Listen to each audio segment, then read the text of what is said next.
Okay, I think we're live. Welcome everybody to the most boring YouTube live stream you'll probably ever sit through. I'm going to get that out of the way right up front. If you're not into GarageWorX CNC or don't give a flip about how to put one together, it's probably going to be pretty boring. But I think a lot of people can get something out of this. I do want to thank my good buddy Juan for catching the chat. I do have my other laptop set up here, and I've even got the print big enough where I can read it. But I know, sometimes that thing gets to scrolling by pretty quick. So Juan's going to help me catch questions. In fact, a lot of them he can probably answer himself because he's put one of these things together before and also done the conversion kit.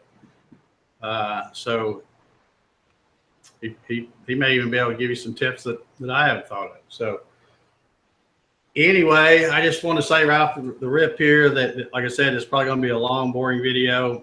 There will be, however, I will take the time to sit down and watch this tomorrow morning, probably to get me a cup of coffee and sit down and watch it with a notepad and pencil and write down the different times when different things are going on, and I will put them as an index on the video so that anybody that comes back and watches this later and they only want to see how I do the Z box or whatever, they'll be able to click on something and go right to it. So yeah, we're already done, Jim. You missed it. I don't know how many folks we got over. We got 28 viewers, looks like. I appreciate you.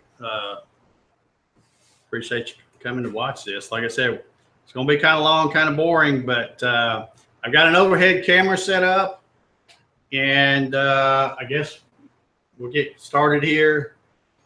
Like I said, Juan's going to be watching the chat for questions, so just because it looks like I'm not paying attention and you've got a question, go ahead and put it in the chat, and Juan will relay that to me, and either he or I will answer. Let me go ahead and switch my camera. I came out here a while ago and I did this, and this other camera works really good, but it takes forever to focus for some reason. So it may look a little blurry to start with. Oh, looks like it went right at it. Okay. So we got, hey, Barry Wilson, how you doing, buddy? Matt Peel, Jim Bashir, Paul Corliss, Rafael from Brazil. How's everything in Brazil? Sean Mason, Gussie Banjos. Welcome, everyone. And here we go. We're going to get started. Like I said, Juan, just let me know if you get any questions. Well, I guess I should say, do we have any questions before I really get started?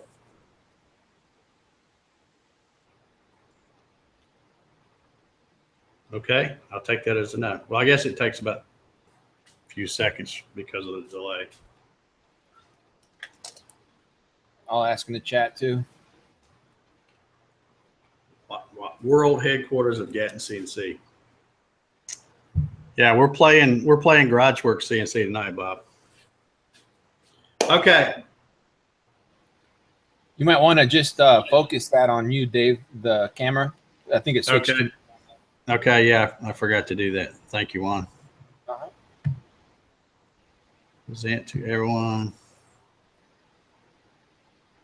Okay, and I think your little small thing is kind of over in the corner, so it's not like it's blocking anything, I don't think, right? No, so no, it's fine. Okay, all right, so I'm going to leave you on there. Okay, Jesse Banjos right off the bat says, any special tools needed? Not really. This thing is put together with pretty much a Phillips screwdriver. I like to use one with a really long stem on it, just because it's easy. And if you have one that's got a little bit of a magnetic tip, that's kind of handy too. But I will show you some tricks I use with with some little magnets later to get to some of those hard to get to places. But pretty much maybe a 3/8 wrench. If you really need to tighten something down, a lot of times using the Kep's nuts, you just kind of hold them with your hand, and once that serrated washer catches, you can usually tighten them up without this. Sometimes they'll spin and you can use a wrench. So pretty much this is most of the tools just to put the GarageWorX together. So, all right, without further ado, I'm going to get started here. You can see I've got the front channel, rear channel laid out.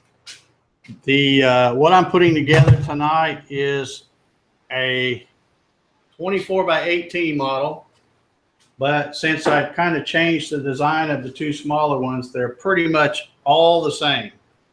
So yeah, Barry, this procedure is going to be the same for all three size machines. Yeah, Scott, you had to just ask that. Yeah. So, and that's one nice thing because now it uses a lot less, well, not less, but you know, there's not a lot of different parts, a lot of the same parts now. This is, and just so nobody will say, well, you know, he was able to put this thing together because he did, you know, he had it all in like sub-assemblies and stuff. As you can see, I took every nut and bolt out, every stinking one of them. The only thing that is still together is the top is on the Z box. And the reason I left it on there is because if you buy a package A from me, this is how it comes shipped to you. I put that on, I put your bag of hardware inside here, and that's bubble wrapped. So that's how it comes. If you order the package A and B, it'll have this on top, and they'll also have that plate, that HDPE plate in here with the bearing already put in there. So I left that on because that's how it would be when you get it. All right, so we're going to start off here. I even kind of threw all these in here. So now I got to kind of dig through stuff, which is kind of like what you would have to do, I guess. I'm just going to start off. This is one of the side rails. And on the two smaller machines, the 24x18 and the 36x24, they have two side rails, obviously a left and a right, and then a one center channel. Well, they all have holes in them. There's no difference. So you can use any of them you want to for the side and any of them for the center. However, on the big one, the 4x4, the 48x48, there's two center channels and they don't have holes in them. So that's really the only kind of big difference. Music Logic. Hey, Dave, when is the dual member X-axis going to be available? It's available right now. I have them on the website. I'm actually out of a lot of the parts for a 36x24. I sold, had a run on those, and I'm pretty much out of parts on those, but I am going to be ordering some more parts. I'd have to look. I don't think I even have enough for a conversion kit right now. Like I said, I had a run on those, and I will be ordering some more parts in the next day or two from my fabricator, and I talked to him today. His lead time is approximately 2 to 3 weeks right now, so I'll have some of those shortly. I still have quite a few 4x4s in stock. I have a few of the 24x18s, which is what I'm putting together tonight. So if anybody's thinking about one of those. I will say too, you see me a lot of times, like when I go to poke a screw through one of these holes, it doesn't really want to go. And I've even had this thing together before. But it's because when they powder coat these, they get powder coating in some of the holes, which makes for a really, really tight fit. So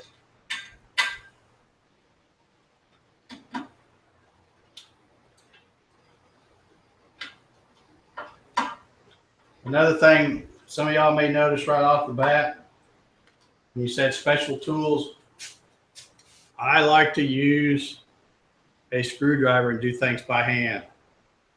I don't like to use the an impact or even a cordless drill or something like that. It's too easy to cross thread stuff and strip stuff out. So I just do it with a regular Phillips screwdriver, and it doesn't take that much longer.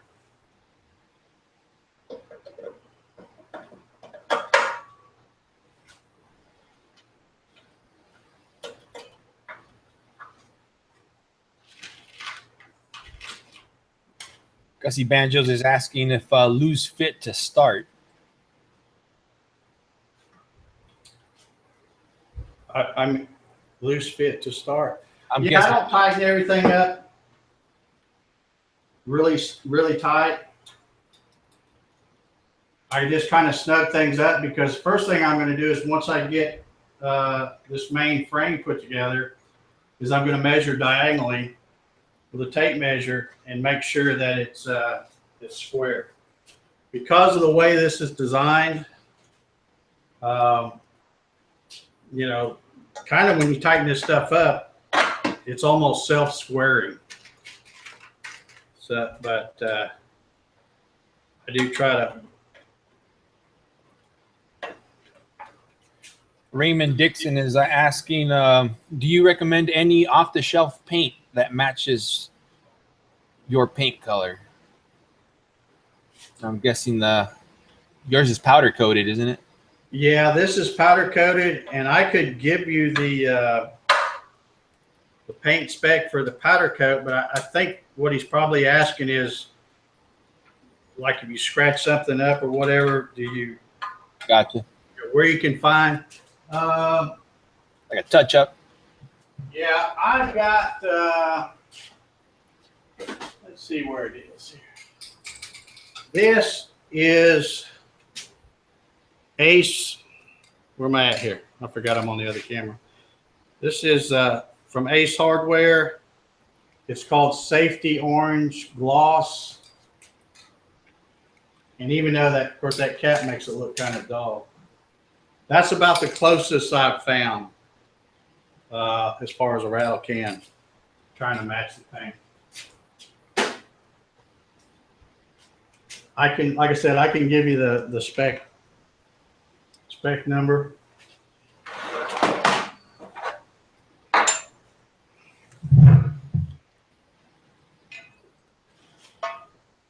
Okay, again, this is the center channel, but it's really the same thing as the side channels. It's got the holes in them, and it doesn't matter which way it goes in here, whichever way you want to put it.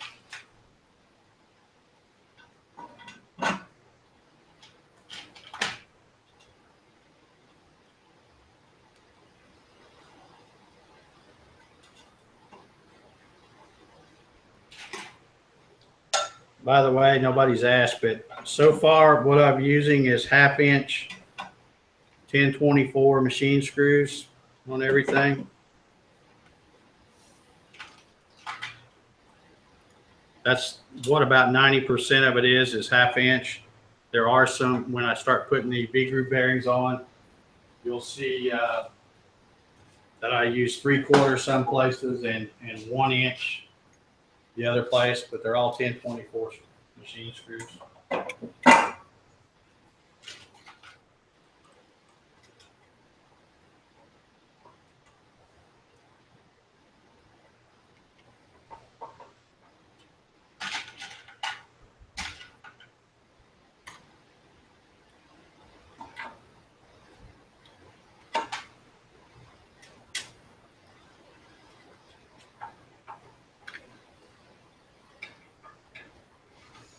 Okay, now that I've got just the main frame put together, before I move on to do anything else, I always like to measure diagonally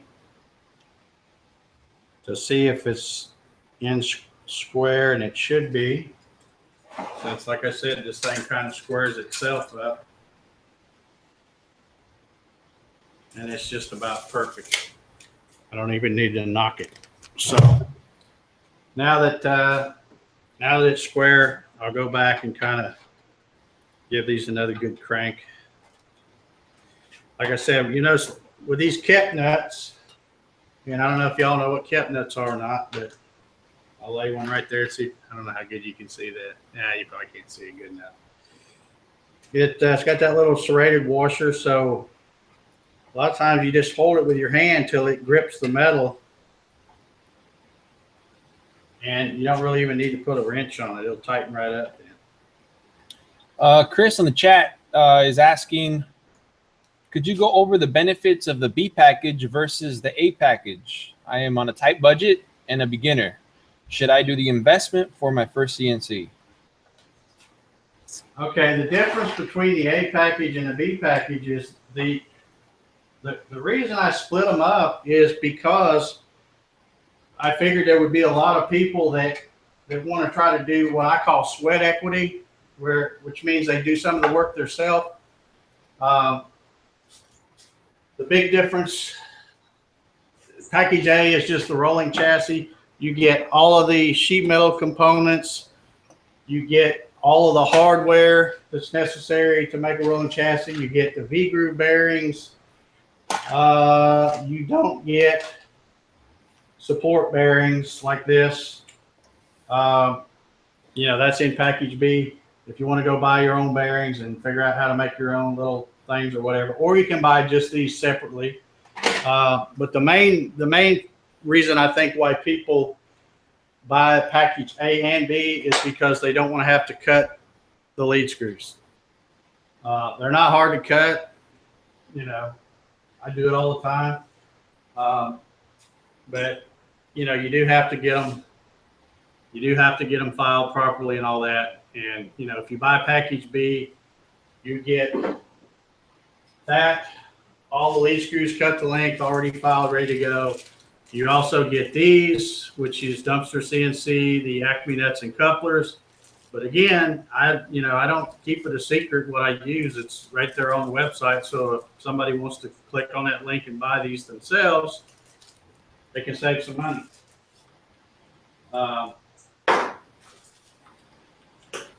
So that's the big difference. I don't know if that explains it well enough or not. Okay, now that I've got the main frame put together, what I like to do is take just some scrap 2x4s, because I know that that's going to be about 1.5 inches, and I just kind of prop the frame up.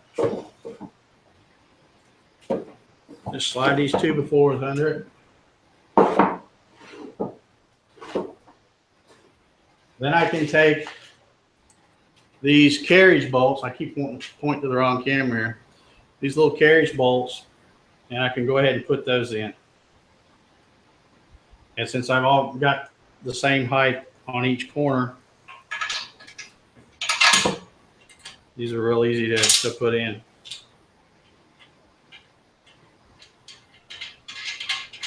These serve as legs to hold the thing up.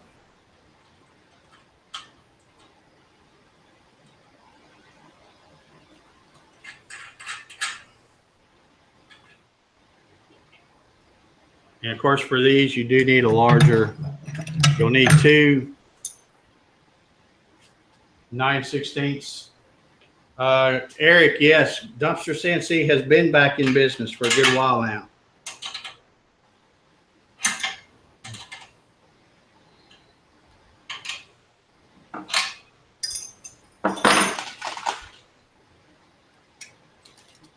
Yeah, he's anybody who has used the other bearings. I can't even remember the name of that company. What was it? MS something. I don't remember myself. That's pretty bad. I can't even remember what they were. I would highly recommend. You know, I mean, as long as the others are working for you, okay, that's fine. But first chance you get, I would recommend going and getting a set of the dumpster CNC ones. They are much better suited for these machines than what those other ones were. The other ones got us by in a pinch while he was out of business, but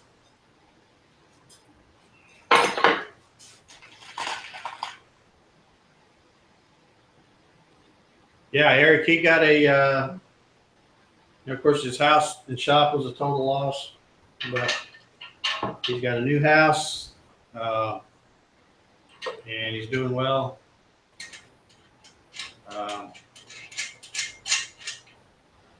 In fact, I just got a couple of nuts and couplers from him today in the mail. So he's not in Emory anymore. I can't think of the town, but it's a different address than what he had before.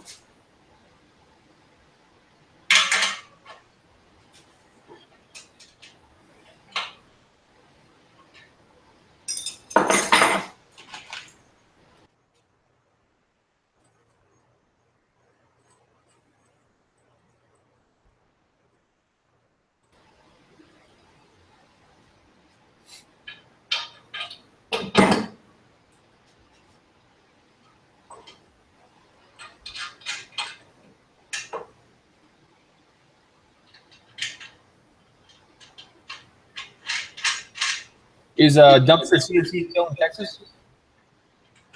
Yeah, he's still in Texas, but I hadn't looked at the map. I'd have to. In fact, I don't think I have that packing list out here. I think I took it in, but I just got some in the mail from him today. I got another question. Is there or will there be a 48 by 96 GarageWorX CNC machine to allow for whole sheets of plywood? So I guess they want a 4x8 machine. Well, no. I don't have the room to build one that big, and I'm too old and wore out to lift up crates carrying that heavy of stuff. The 4x4 is, anybody who's bought the 4x4 from me and got the crates, you know how heavy they are. I have to use a hand truck to move them around. So no, there's plenty of good 4x8 machines out there. That's just not my thing. Okay, you'll see this thing. You go, man, it's all wobbly. It's this little plastic cart I have this on, and plus my garage floor is, as far as being level, is one of the worst you've ever seen. So, okay. Now then, before I move on to putting the rails on the side, I'm going to show y'all what may be handy. I mean, just depends on what you got. If you got a good workbench to work on, this may not be that big a deal, but it's something I like to do. Let's see if I can do it over here. I'm going to go ahead and take one of the uprights, and I'm going to take one of these scrap 2x4s. And I'm going to grab one of my quick clamps here. And I'm going to put this right here.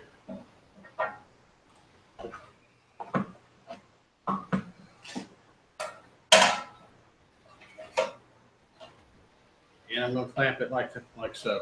Rafael Vasquez is asking, how do you keep symmetry with the bolts and the holes? Because I think the holes are wider than the bolts. I'm guessing he's trying to ask, how do you keep them lined up?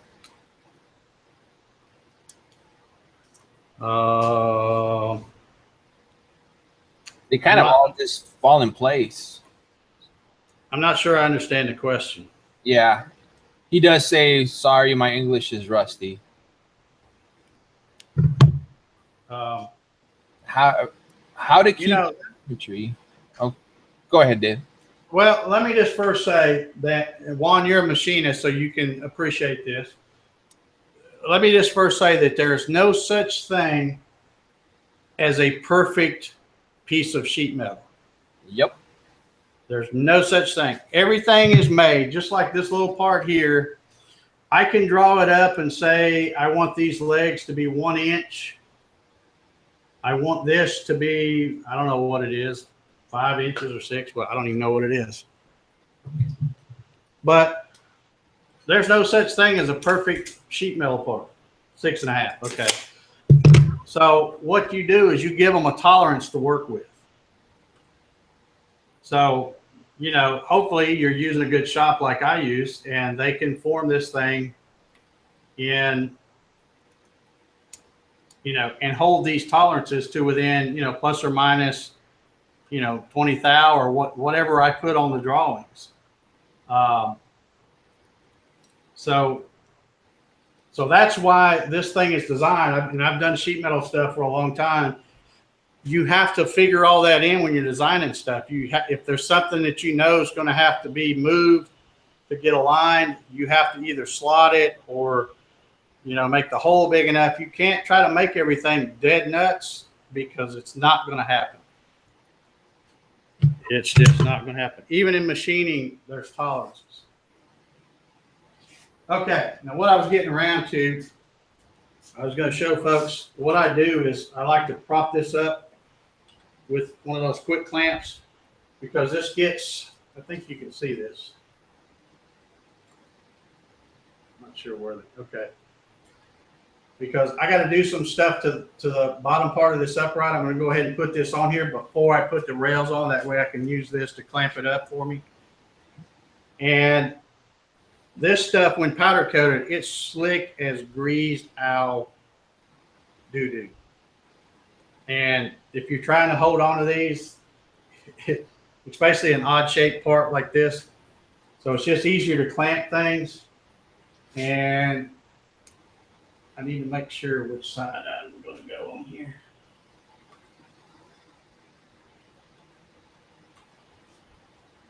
Okay, so what I've got here, I'm going to start putting these V-groove bearings on here. This part's going to get really boring, folks, and I apologize, but like I said, I wanted to take every single nut and bolt out so you can see me put all of it together, not just throw some sub-assemblies together. So when you're putting these V-groove bearings in, you want to make sure that you always have, if you're putting the screw right next to the bearing, that's fine because it can set right there and it'll still spin. And if you're putting it next to the metal here, you need to put one of these little brass washers that you'll see when you get your kit. I usually send about 60 of them. There's 26 of these V-groove bearings. And you know, you figure 2 per thing, that would be 52. And I usually throw in 60 in case you need to space something out, which you'll see in a little bit when we get a little farther down the road here. So I'm going to put these on here. I'm going to try to put everything on these uprights while I can still use this to clamp. And then I'll come back and put the rails on. We'll set these aside and go from there.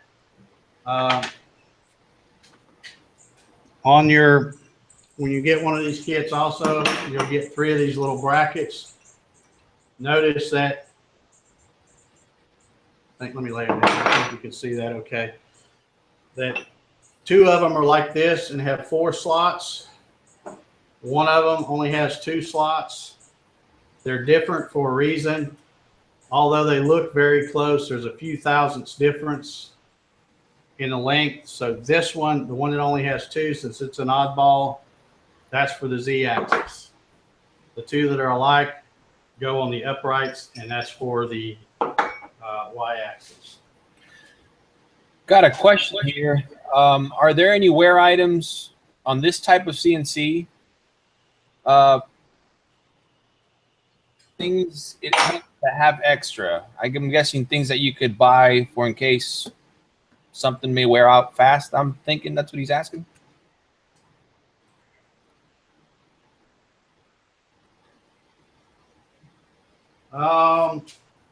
I mean, if you need a part, usually the only people that contact me that say they need parts is because they've screwed something up.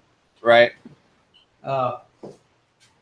There's not much that's going to wear out. I mean, it's going to take a long, long, long time, assuming you have your machine set up correctly. Now that I'm doing this upside down, I hope I'm putting. These things really don't matter. Let me think for a sec. Yeah, I think that's okay. This bracket really doesn't make any difference which way it's going to go. It's going to hold the. Yeah, I think I got it the way I like to put it on here. Okay, so I'm going to go ahead and tighten this up. This is the little bracket that holds the acme nut. What kind of wear? Who was that asking? His name is Chris. I don't know if I can pronounce, if I'm going to pronounce his last name right, but Gagnon or. Okay. Yeah, I don't know what kind of. About the only thing that's going to wear out is the rails, and they're going, like I said, it's going to take forever.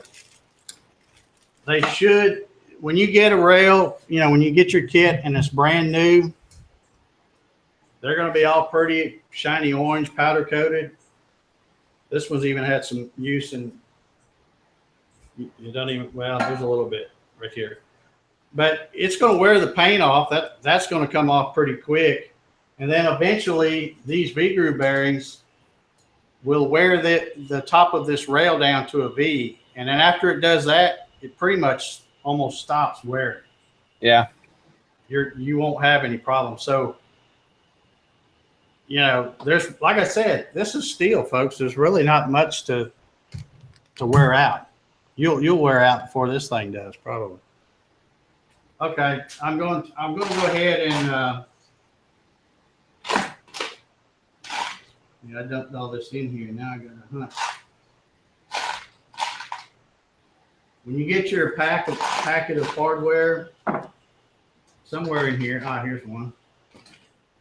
I always put the nuts already on these because these are a different size. These are 632 by 3/4.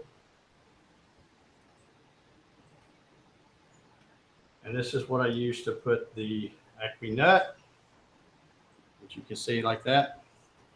And again, this one has the ones on the X have 4 slots, so it really doesn't matter whether you turn it this way or this way. It doesn't matter. It'll work either way. I basically just made one with 4 slots and one with 2, so that you'll be able to tell that one goes for the Z and the other 2 go for the Y.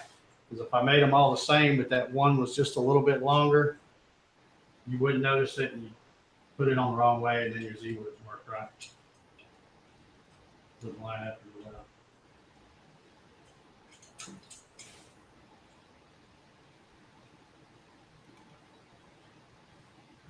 Okay, I'm going to go ahead and kind of tighten these down, not super tight, because I'll probably have to adjust them.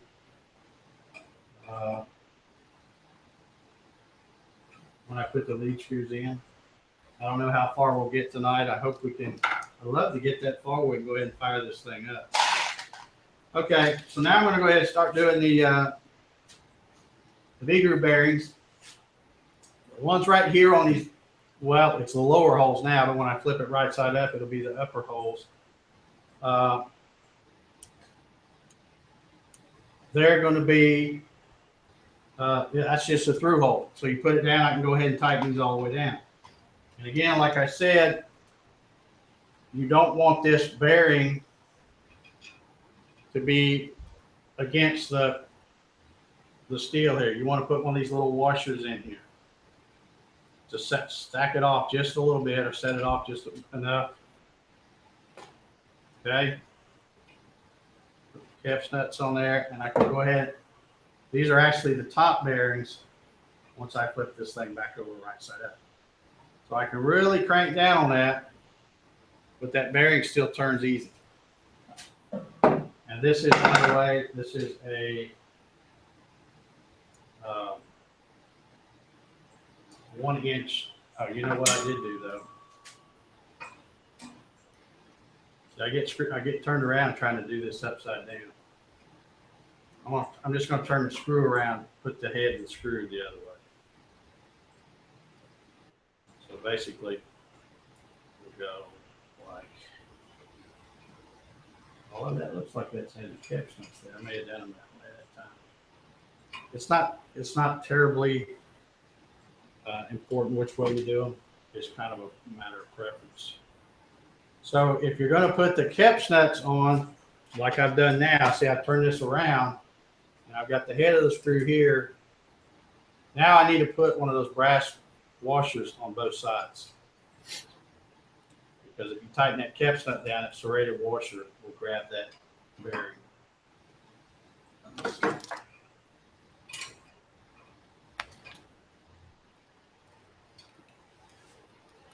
Okay, so it still turns good. You know what? I keep doing this wrong. I had it right the first time. Guess I'm gonna have to watch my videos. Anybody got my videos going?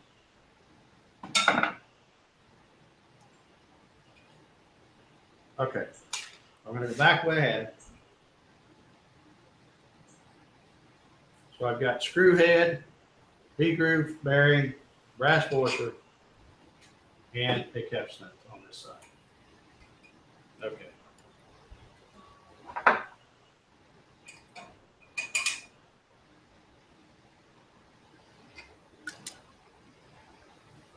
All right. And it's just kind of a rinse and repeat deal here. Then screw, V-groove bearing, washer through the hole, another caps nut. I can't believe I'm looking over here at the YouTube thing. It says we got 40 something people watching, 47. Yeah, I'm glad y'all are here, but I never thought we'd have that big of a crowd for something like this.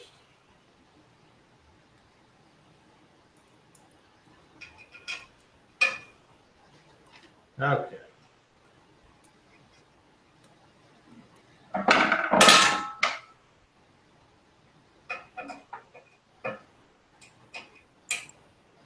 Like I said, these top ones I can go ahead and crank down on while I got it setting up here. These other ones, this is the slot, so they'll need to slide, so they will be a little bit different. Again, it's the same thing, screw, V-groove bearing, a little washer. Only now, since this is the one that slides, I need to put one of these little brass washers on this side. So that makes that easier to slide up and down that slot. And I usually just kind of hand snug these up. They're in the down position, which when I flip this over, that'll be down. Because I'll have to use that to get them on the rails here. Okay. Any other questions? Am I missing anything? I don't see anything over there. Nope, they're talking amongst themselves, but okay. Javi, how you doing, buddy? Welcome to the most boring YouTube live stream there is.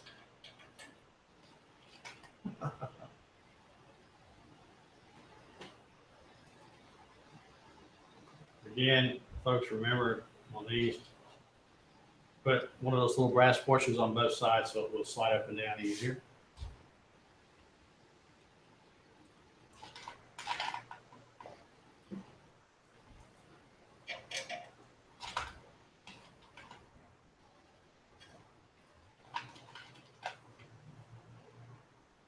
One thing I will say too, I know some of you guys, say, well, I've had my GarageWorX and I haven't had time to put it together. I forgot to show you all this. When you get ready to put it together out in your shop or your garage or wherever you're at, get you one of these things or something similar. Put it on Pandora and put some Southern Rock on there. And in just what seems like a few minutes, you'll be going, man, I'm ready to wire up the motors already. This makes a big difference. Yeah. Okay, so I've got the, again, this is going to be the one that goes on this side. So I've got the V-groove bearings on there. I've got the ones here lower. You want to make sure you go ahead and put this bracket on. You don't necessarily have to put the Acme nut on here. I go ahead and do it just because I'm already there. But you do want to put that bracket on, because once you put it on here, you can't get to those screw heads. So we'll remember to do that. So we're going to set this one aside. I'll grab the other side. And hopefully I won't get all turned around on what I was doing. And like I said, you don't have to do this like I'm doing it, clamping this on the frame. I'm just using it because I'm trying, I got to keep it in the camera. And I'm trying to make sure that it's just easier where I don't have to hold this. That's actually a good way. I clamp mine to the table. And just if you got the end of a workbench or something, if you can clamp it and not because you're trying to. You need about 3 hands to do some of this stuff. Yeah. And it's just easier. Make sure I get this one on the right way. I got to think backwards now. Let's see. So I'm going to take the other bracket, more 1/2-inch machine screws. I think it went that way.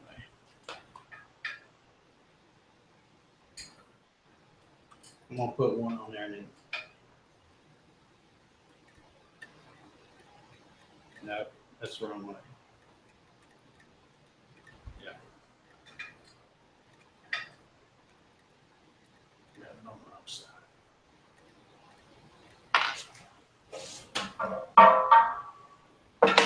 Let's see if it goes that way. Scott Wilson asks, Dave, do you ever have any issues with any of the bolts, nuts working loose? They can. I mean, with anything that runs, you get a little vibration, and they can work loose. But if you get them tightened up good to start with, it'll take a while for them to work loose. All right, let's see here. Yeah, I usually do a check before I start my machine. Just go around and, check everything, make sure everything's clear out of the way. You know how you get used to putting things on the table and whatnot. Make sure nothing's in the way of the Acme screw, and it's a good habit to do once you get your machine built.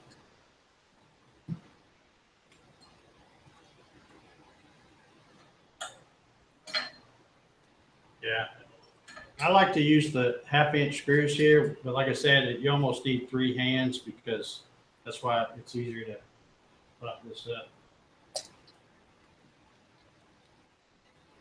Let's see. You can use some of the 3/4 if you want to. They won't stick out too far. Like I said, while you got this here, you can go ahead and crank down on these.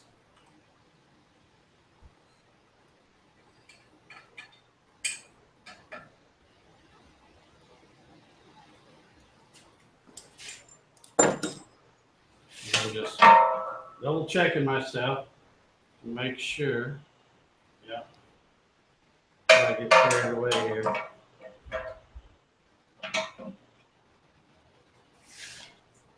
Okay, so now it's kind of the same deal. Putting these V-groove bearings on here. I actually thought about leaving some of this stuff together, and I thought, nah, I'll go ahead and do it completely from scratch. Because I know a lot of folks are curious to just how long it takes to put one of these together. I have a question from Electric Norseman. He asks, when can we expect to see the launch of the new GarageWorX rotary axis upgrade? I tell you, Mike Mertzke's about the only one that's really expressed an interest in it, and that's why I haven't taken the time to draw it up.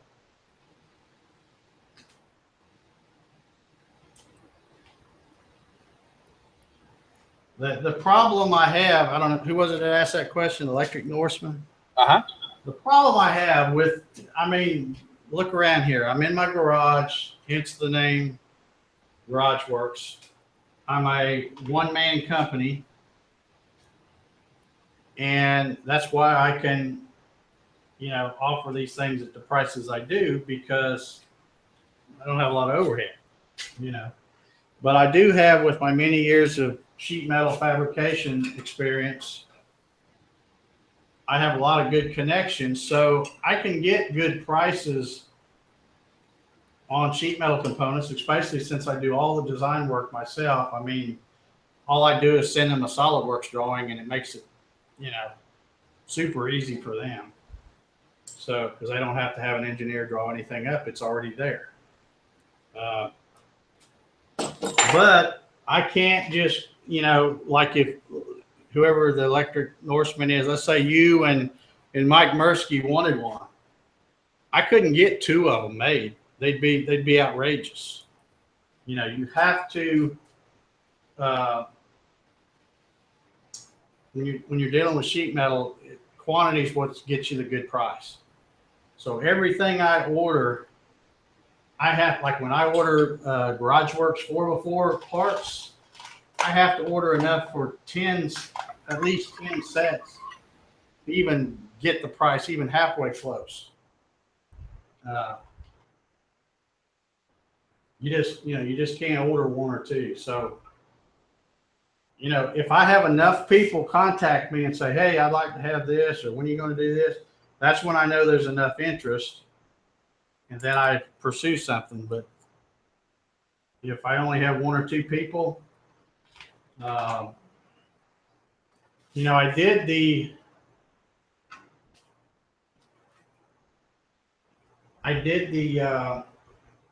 rotary axis for the Gatton CNC. Did all the work, figured out what rotary table you need to buy, and got plans and all that. And I haven't really sold that many plans. I mean, I've sold a few, but I haven't seen anybody put out a video showing that rotary axis. So I just don't think it's that big of a thing.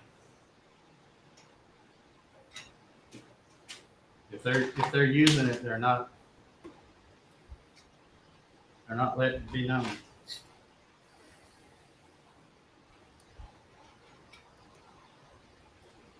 see Dale Ludlam's in there. How you doing, Dale? Okay, got the other one. Figure bangs on. We'll go on this side. We'll set these aside now. And next, now since I'm not going to be clamping anything else to the side, I'll move these. And this is going to be kind of boring too. And I got this. I guess I got it. Okay. Next, I'll put on these two side rails. A lot of people are always asking me about gauges. These are just 16 gauge mild steel. And they work perfect with these smaller V-groove bearings. They ride on there really nice. So I'll just pop one of these on here. And this is kind of what takes a while because there are so many screws, but you have to have a lot of screws to hold this thing up against this channel. If you spaced them out too far, it would make that rail flex. And again, some of these holes, even though I've already had this thing together once, tight with that powder coating in. Again, 1024 by half for all of this. I just usually stick one on each end. Take a cap nut, keep from dropping them. Raymond Dixon asks, Dave, do you sell router mounts? No, I do not. I don't know. Well, it's out of camera shot now because I got this overhead camera. I make my own, either, you know, using that HDPE, which, you know, works okay. But I always recommend folks get a router mount from CNCrouterparts.com. I hate to give them a plug, but they're, you know, they make a good quality machined aluminum router mount. The bowl pattern is the exact same thing as what I use. So, you know, there's just no reason for me to try to compete with that. Like I said, I got enough on my plate with trying to keep up with orders for these things and the Gatton CNCs and the plans I sell and all the other things I do. But like I said, I don't mind referring people to them because I know they make a good quality product. You know.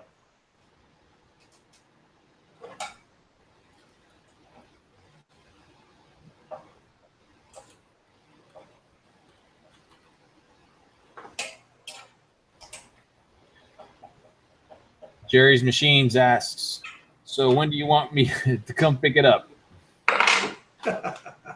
I'll be watching for that PayPal notification, Jerry. As soon as I see that, you can come on.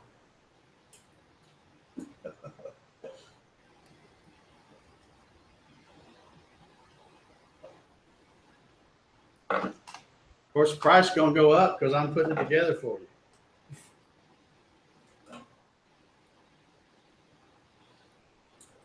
I have had people, I haven't had anybody ask tonight, but I have had people ask me,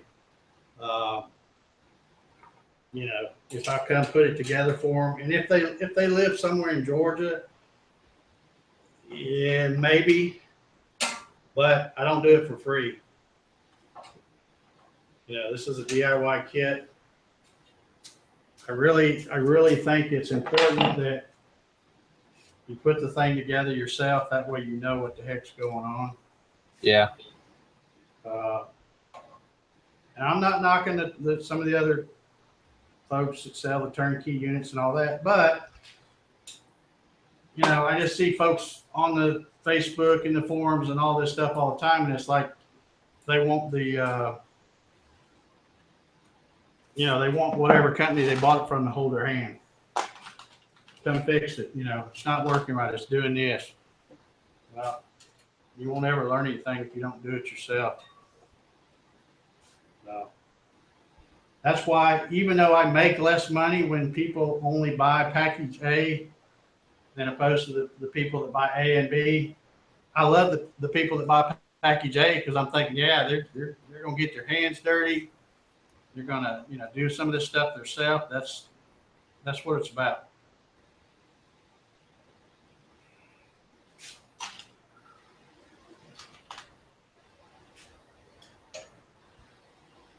By the way, as you see me, there's a lot of screws over here. There's what, 2, 4, 6, 8, 10, 12, 14 on each side here.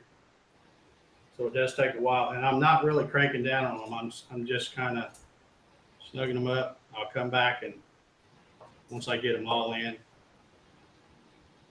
I tried to tell you guys this is going to be a boring video. I can't believe, what do we got watching now? We got 53. 50, yeah. I appreciate every one of you, but I tried to tell you it's going to be boring. I hope there's nobody stumbling onto this thing and then decides, you know, they don't like it and they'll leave a comment down below saying it's boring. You know, I already told you it's going to be boring. You were warned. So, yeah, you were forewarned many times. So don't leave me a damn comment saying it's boring. I already know it's boring. Ms. Becca said it's not boring.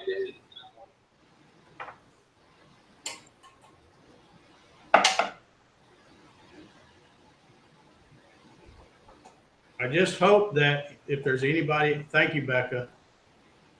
I just hope that the people out there that maybe have a GarageWorX that they haven't put together yet, or maybe they've got one on their way. I've shipped several lately that they'll be getting here any day, or if they haven't already got it. And maybe people that's kind of on the fence thinking about building one of these, I hope that they will see that, like I always say, folks, this isn't rocket science. If old Dave can put one of these things together, anybody can.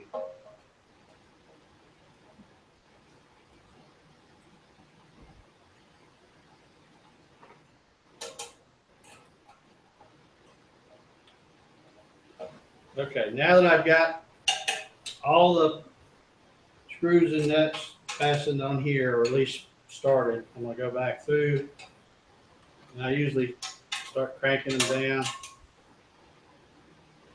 And it probably didn't make any difference, but I kind of do like you do on a tire, go back and forth. Whoop, I didn't even put a nut on that one. So I saw something on there I might have missed. They getting a pool going on how many parts are going to be left over, or how much? Yeah, started a pool. If anything, I'll probably be short because there's no telling how many nuts or screws I dropped when I was taking this thing apart. You know how it is when you drop something, Right. it's gone. So, but I have a lot more right here behind me. I keep a large inventory of all this hardware. There's not a question, but Raymond Dixon says, I'm 64 and I had a great time putting mine together.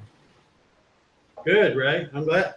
And I bet you're going to be a much better CNC operator having put your own together.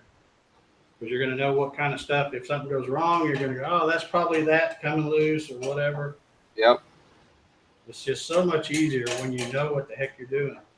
And it's not hard. You know, some of these things, you know, and I think the companies that sell them, I'll probably get in trouble for saying this, but I think they want you to feel like only they can put them together. That you have to buy one already put together, and you know, you're not smart enough to do this or whatever. And that's hogwash. It's not rocket science. Anybody can do it. Okay, that was all done. Now you get to watch me do one on the other side. Yay! Still 53 watching. Jesse Schneider, I believe his name is, says, I noticed U.S. shipping only. Is there no more Canadian shipments? Well, I just took it off because I had all kinds of Canadian folks, you know, griping kind of more or less, sending me emails griping because I don't send to the U.S. and blah, blah, blah. And I'm like, okay. So I made a video and announced I was going to start shipping to Canada and all that. And I haven't sold a one up there. So I thought, well, you know, I'm just not worried about it. I think the big problem, you know, with when I ship a Gatton CNC kit to there, you know, it's a relatively small cardboard box. It's got all the plywood parts in it and stuff. And, you know, I put like the minimum thing on it when they fill out the paperwork. I tell them, you know, just put the minimum on it. And so I don't think there's really any big duty tax or, you know, whatever customs fees or whatever they call that stuff. But, you know, I wouldn't be able to do that with a GarageWorX. You know, when I ship one of these suckers, I have to make sure that if something gets lost, I've got enough insurance on it to be able to recoup. So therefore, the paperwork to Canada would say what the real value is. And I'm sure there would be some pretty hefty custom fees or whatever they call it. Trump tax. Call it what you will. I don't know. Chris Gannon says, or asks, what electronics kit would you recommend? Okay, hopefully we're going to get to that tonight. It's not in the camera shot right now, but right sitting over there on the other machine, I have the Xylotex kit. I always recommend that I've been recommending them for about 12 years now, I guess. They're great for somebody who does not want to learn anything about electronics. They just want to be able to plug it up and go. It's all, color coded. I mean, it's pretty much plug and play. You can't get any easier than them. I have not seen a kit anywhere that's any easier than the Xylotex. So that's what I recommend. Now, if you got an electronic background and you like to solder and mess around with your own stuff, then your options are endless. You can get Gecko drives and all that. These machines will run. They don't care what kind of controller you have. But I don't think that if you spend $600, getting your own components and then putting it together and wiring it all up, it's not going to run any better than it does with a Xylotex, I think. Like I said, hopefully we'll get to that point. What time have we got now? I hadn't even paid attention to the time. 8:02 on my side. That's your time? Yes. Okay, so it's 9:02 my time. So we're only about an hour in.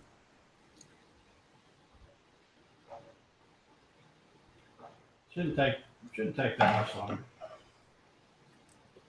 The biggest thing is what it takes is putting all these blasted screws in here. Like I said, I didn't want anybody to think I was cheating and not, keeping some of it together. I wanted folks to see exactly how long it takes to put one of these together. And obviously this is the small one. So if you're putting the 36 by 24 or the 48 by 44, it's probably going to take, the parts are the same. There's just more screws on these rails, the two Y rails and the two X rails. There's a lot more screws.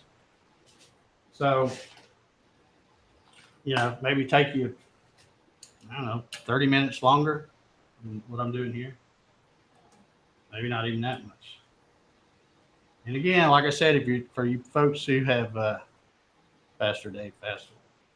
I'm old school. I don't like to use the thing and strip stuff out and screw stuff up. I do everything with this hand screwdriver.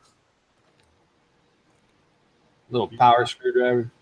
Yeah, even though I have a nice cordless drill and the impact right over there on the shelf. Okay. And of course, one thing that slows me down is talking, because I can't talk and work at the same time. That's why I said when you go to put one of these together, get your little JBL Bluetooth thing, crank up some Pandora, and off you go. Get in the zone.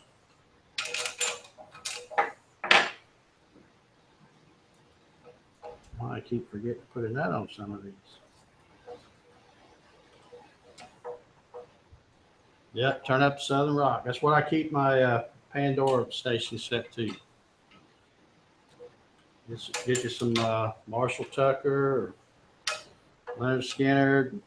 Blackberry Smoke. Blackberry Smoke. Now we're talking. Kenny Wayne Shepherd. Just all kinds of stuff, man.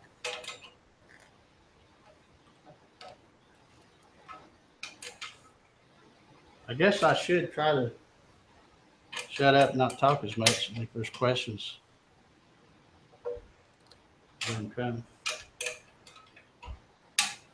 Bubba Ho, Sweet Home Alabama. How was your machine running, Bubba? Bubba's got the big boy. Got that 4x4. Yeah. You got the big one.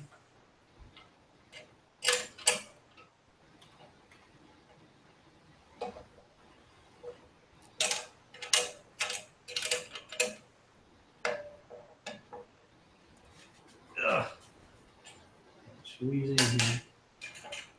You replied excellent. What was that? So you replied excellent as far as the machine running. Oh, okay. Good. Bubba Hogue. Good. Led Zeppelin. Yeah, Led Zeppelin is good. You know, can't beat a little Stairway to Heaven, stuff like that.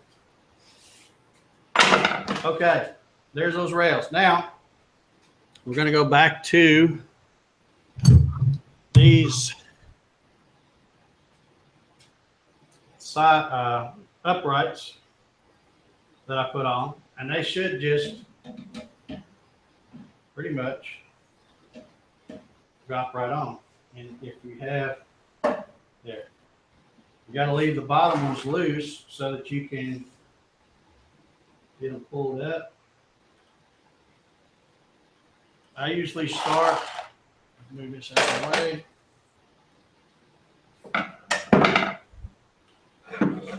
In case anybody's wondering, one reason why I like to set the legs at 1.5 inches gives me a little bit more to work at when I'm under here trying to get this raised up.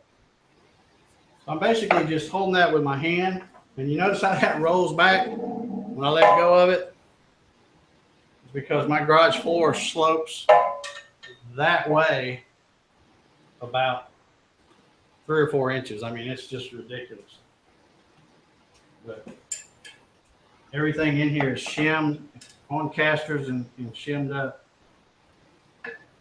Okay, so I usually start with that middle one, and I put the wrench back here on this side with the nut, put the screwdriver in there, and as I'm tightening, I'm lifting up. And you can see already it's fairly snug. I hadn't even done the other two yet.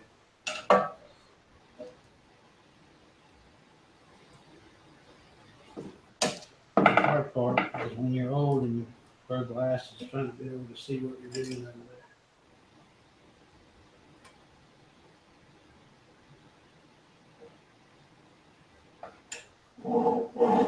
Okay, one more.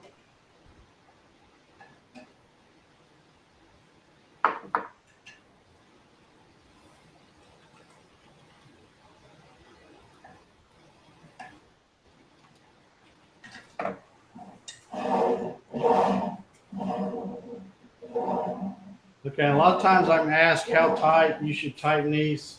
Like I said, these are just a through hole, so they're just, the top ones are on there. The bottom ones you want to bring up to where they're rubbing, but where if you really held it still and turned it, you could turn it just a little bit. You don't want it so tight that you can't move it at all. Because the whole purpose of that bottom set of V-groove bearings is just to hold this thing clamped to this rail. So there we go. Any questions on that? Yep. Okay. Now again, let's rinse and repeat. Put this on here. Turn these up. I actually snug them up a bit too much. And again, like I mentioned before, make sure on these bottom ones that you've got a brass washer on both sides so that that thing will slide easy.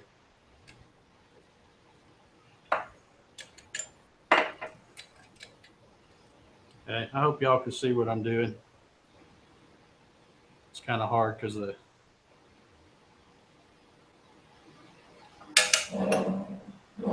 I always, like I said, I start with that one in the middle, and that will pretty much get it pretty snug. So it makes it real easy to do the other two.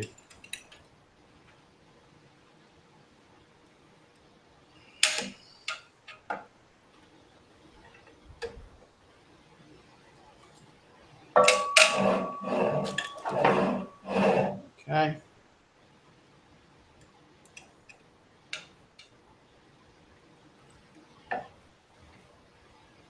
Wow, we're up to 57.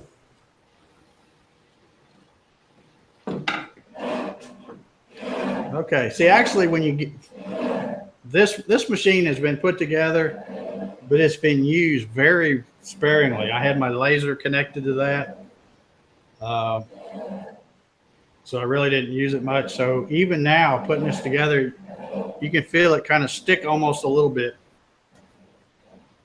Back up to 57. I'm not sure. I missed something, I guess. Okay. Now, I'll push those all the way to the back.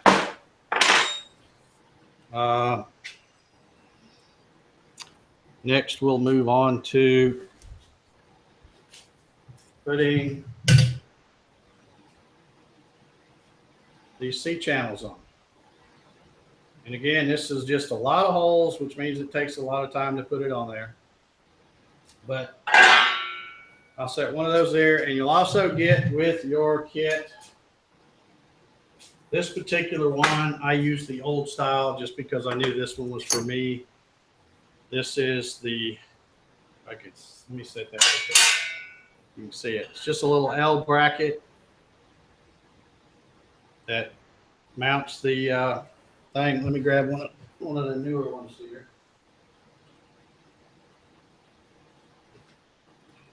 If you get a 4x4, or I may have even shipped some of these with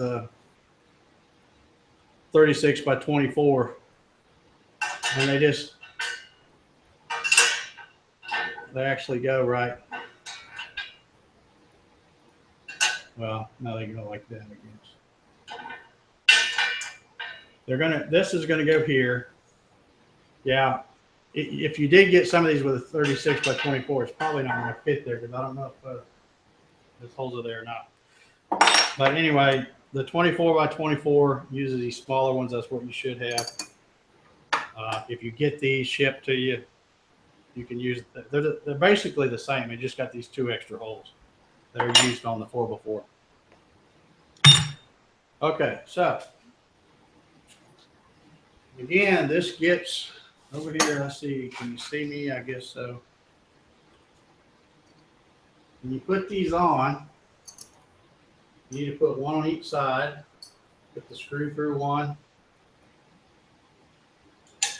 Put this on here, and there's not a whole lot of screws sticking out, but you really want to use a 1/2 inch, because you'll see why in a little bit. There's going to be another hole right here, so if you use a longer screw, it gets in the way.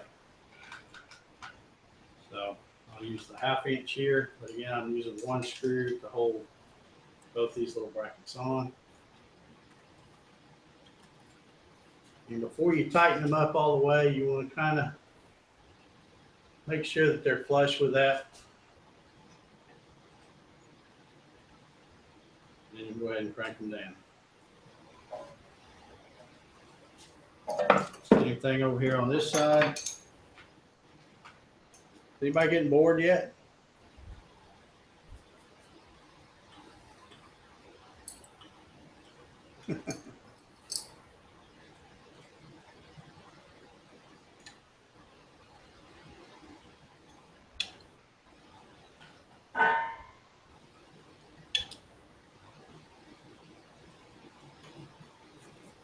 Okay, what do we got watching? 50 something?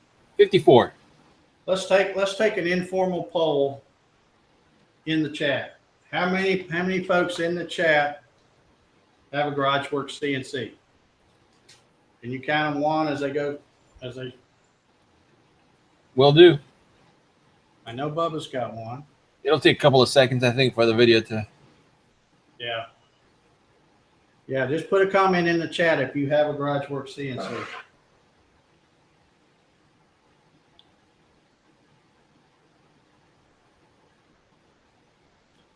We got Electric Norseman, Bubba Hogue. Okay. 2.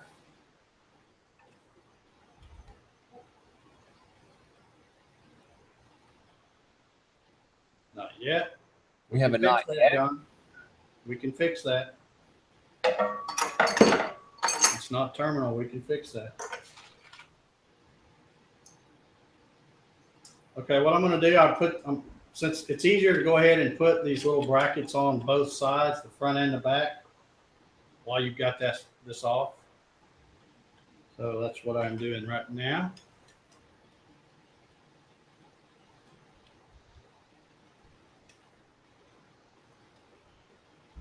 Alan Barnett says he has one. We have 4 so far. Raymond Dixon says he has one too. Drew's got one. That's right. Drew's got the big boy.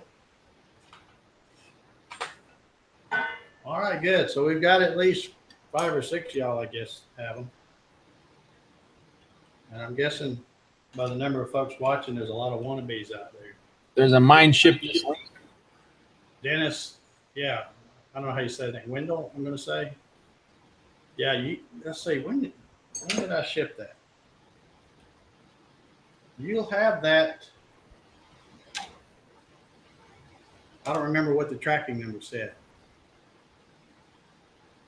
I think I shipped that Monday. You should have it pretty Thursday or Friday. What did I say in the email? Yes.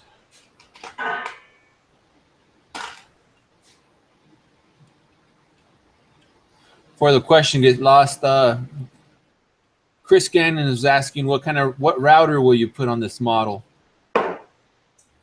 Well, I am often asked about the size of the router and stuff. These machines, you know, I came out with these. Actually, I was about to come out with this. And then all of a sudden the X-Carb hit the scene. And, you know, so I thought, well, I don't have the money that the Inventables has.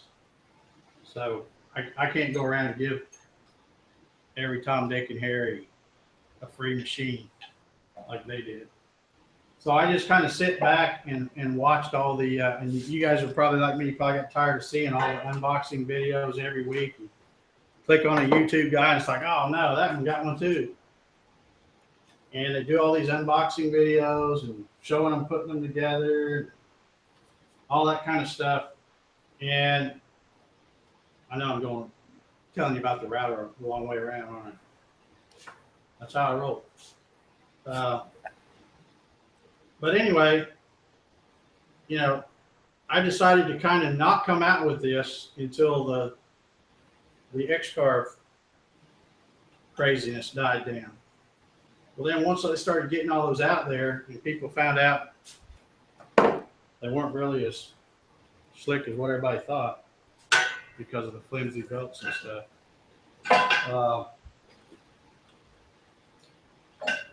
You know, that's when I thought, well, okay, I'll come out with the GarageWorX. So I started out, I designed the model I'm putting together right now, came out with it first.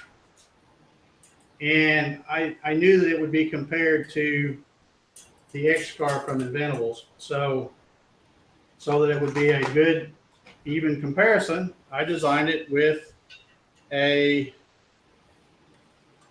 DeWalt 611 or quarter cable 450, you know, that kind of a compact 1 1/4 horsepower router.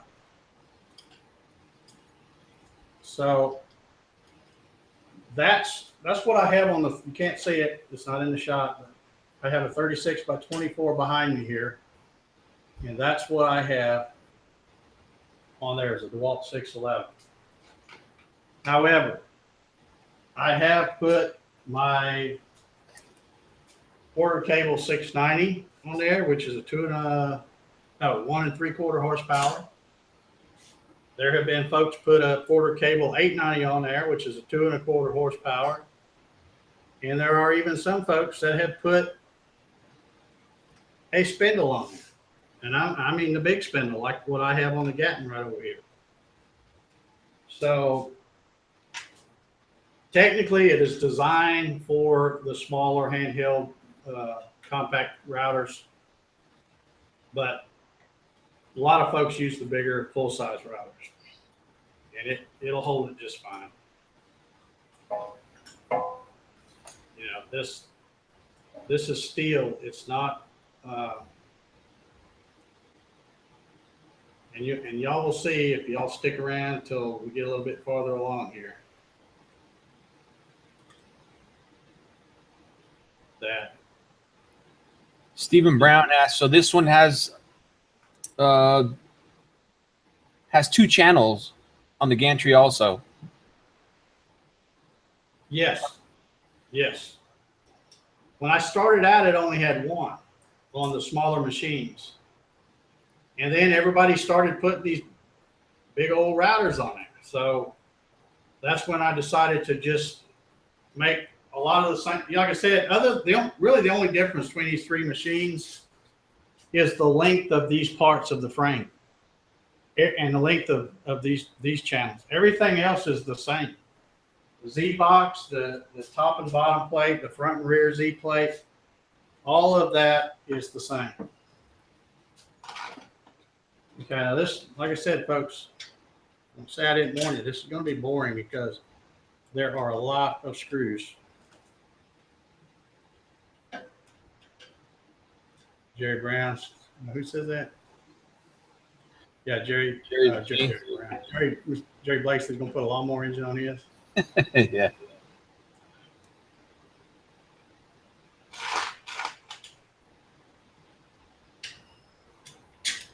Put a little Bobcat engine on it.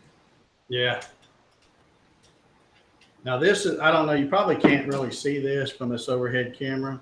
I'll try to move this. Let's see where that camera is. Yeah, I don't think you can see it. But anyway, the way that little L bracket is, those holes are so close. That's why I said if you use a 1/2 inch screw right there, coming in this way, putting that bracket, it's short enough that it misses the 1/2 inch screw that you're bringing in from the front side. So you don't want to use anything longer there, even though you might be tempted to, because when you put it on there, it's not catching a whole lot of threads, but it doesn't need to with these caps nuts. But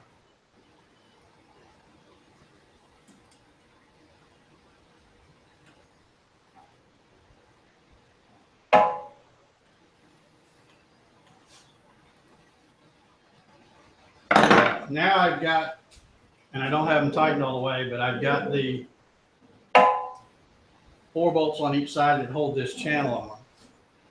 Now, if I take the rail, you see that these big holes are just clearance holes that go around that where those bolts are. So, and again, I apologize, folks. I told you it's going to be boring, but there's a lot of screws. But it's even though there's a lot of screws to do this, I still think it's probably a lot easier than putting together some of the other machines. I won't mention their names, but they start with X.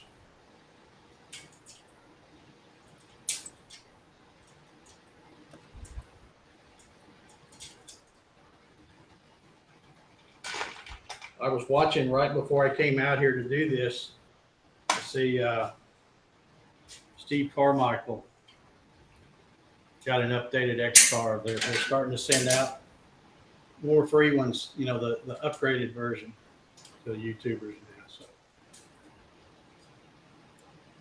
now. So they're at it again. Yeah. I don't know how many I've seen. I want to say, I think I've seen 3 videos so far of YouTubers.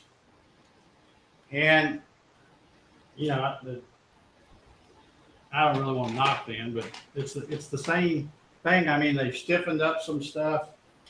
You know, they got a better controller, more power. You know, there's a lot of good things they've done, but they still got the same belt things. And that's what I heard from all of the unboxing videos or the reviews that I've seen so far. That's what they're saying. It's the same thing. It's like, yeah, you didn't change the weakest link. It's still there. So.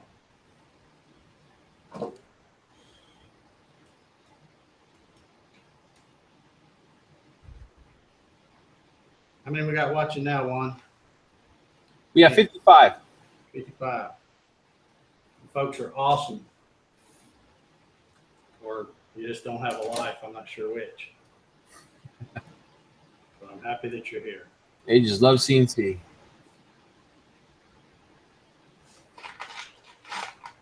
There's not much better than CNC to me. Right? I've I've been doing this a long time, building them, selling them, playing with them.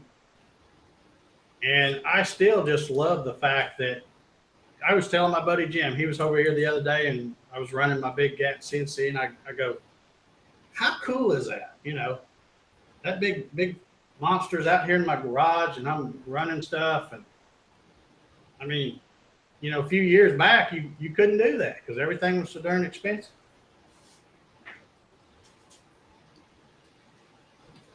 So yeah, I love CNC stuff.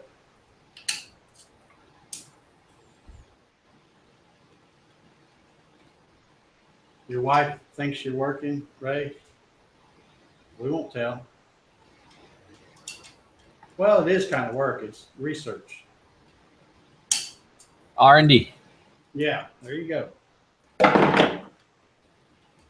If I could hang on to a screwdriver, I would be awesome.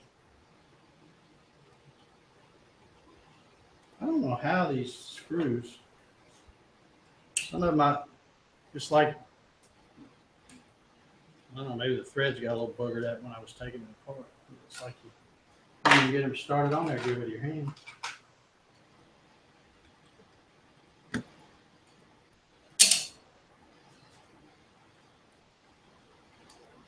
I will tell you, folks, it's a whole lot easier to do this. Put this rail on because you got all these screws before you put that back one on.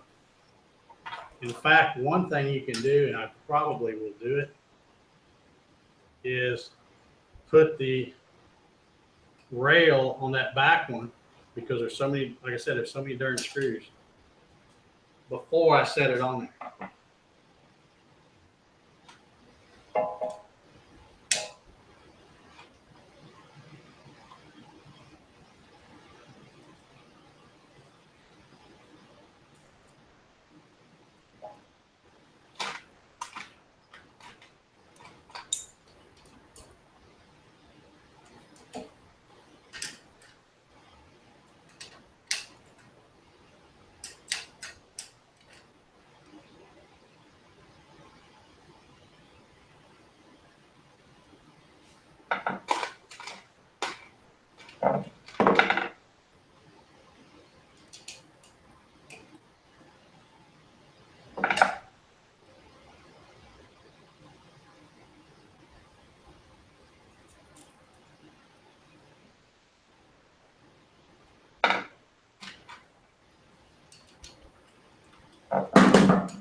Yeah, part of the problem, my screwdriver keeps falling off the table is because my garage floor is so uneven.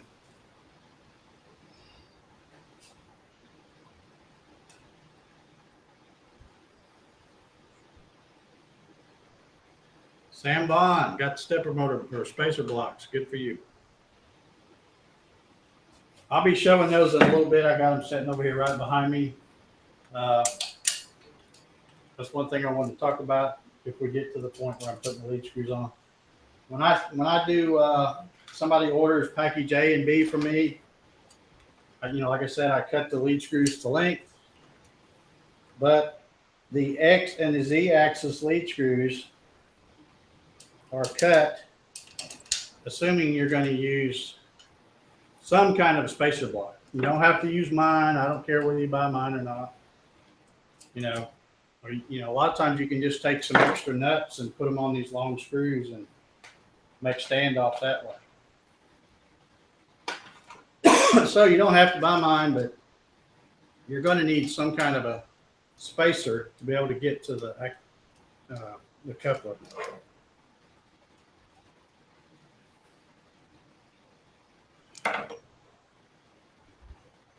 I gotta have a shot of water now. I'm talking too much. Jesse Brown, how you doing, Jesse? Jesse's got one of the big boys.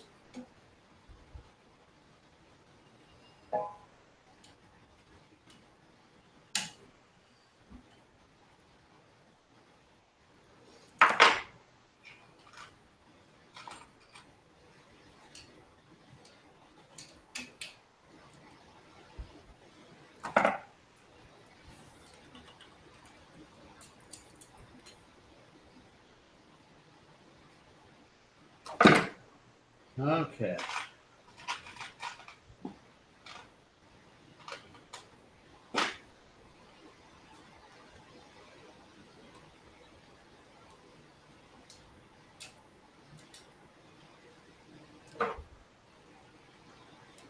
Have I missed any? Yeah.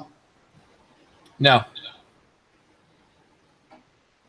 They're just pretty much talking amongst themselves right now. Oh, I was talking about screws, but okay, you're talking. Oh, my bad. Yeah, I was looking to see if I missed any screws. I think I got one in all of them. Okay, now what I'm going to do, like I said, when you put this on here, it gets a little tight in here trying to put these screws on. So I think what I'm going to do for the second one, and you can do it the other way. I've done it both ways. And I'm going to go ahead and set this on here and put some of the screws in here like this.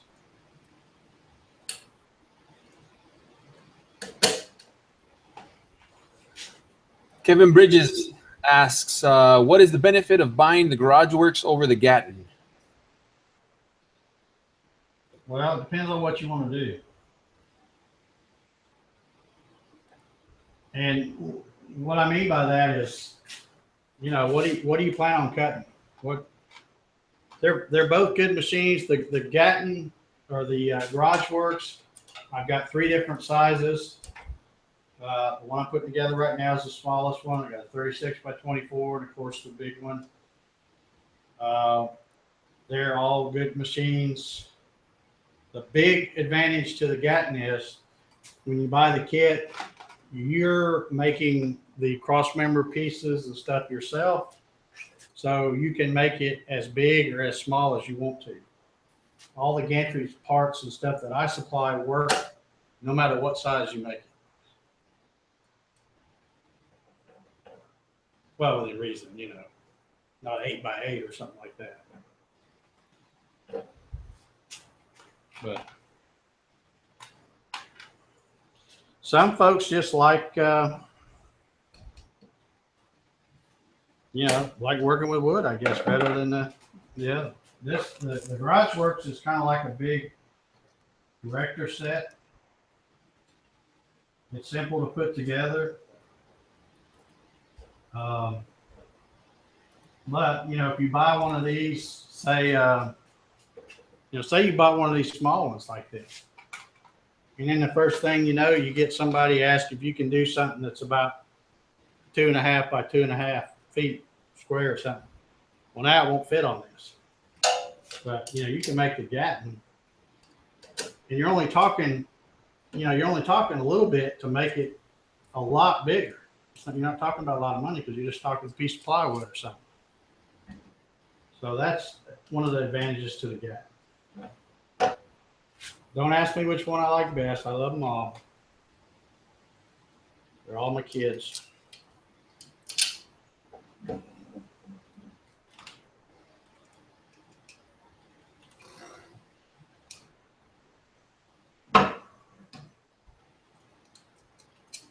Mike Mertzke in the house.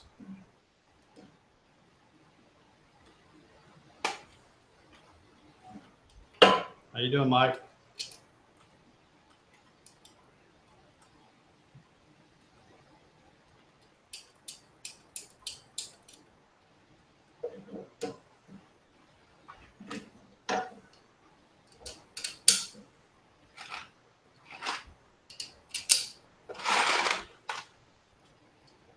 Okay, what are we doing for time here, Juan? It is 8:35. Okay. So 9:30 your time. All right, we're making good time. Because when you get towards the end, it starts going a lot quicker. I don't want to make this a super long video, although I guess it doesn't really matter because, like I said, I'm going to go back and watch it and put time stuff on it and kind of index it where people can be able to watch it later and make some use out of it. But I would like to get where I'm putting the lead screws and firing the thing up.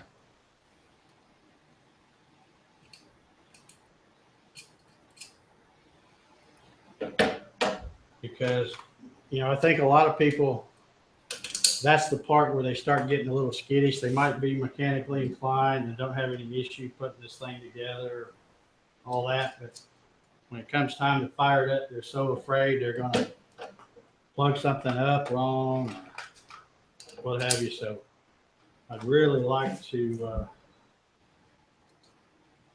be able to get to that part where we're putting stepper motors in and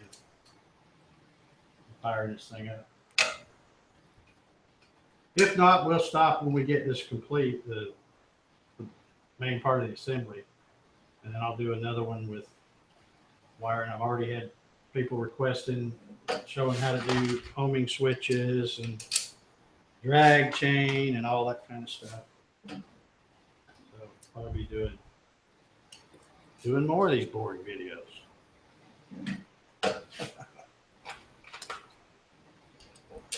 I can't tell you, thank you enough, though, you 53 folks out there watching. Appreciate it. Never would have thought we'd have this many. I was thinking maybe 10 or 15 folks.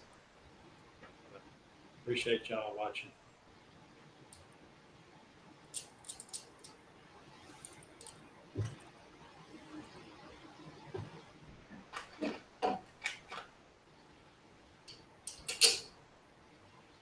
And again, where I got this whole idea, you probably know if you follow me on Facebook, is one of the other Facebook groups posted a thing and they said, hey, everybody post a picture of your machine and say one thing you like about it or whatever. And there was a couple people that had purchased GarageWorX CNCs that posted pictures and they're still sitting in a crate. So that got me to thinking, I'm thinking, man, I hope when people look at those pictures, they don't think, well, man, you know, how long does it take to put one of them together? So that's kind of the whole purpose of doing this live thing, taking it from every nut and bolt to completed machine. It's not that hard. I could do a lot faster if I would shut up and quit talking. I had the tunes going.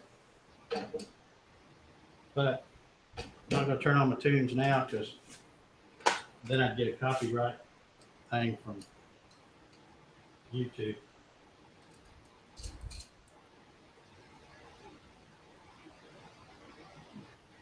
Okay. All of these are on that rail, so I'm going to go back real quick.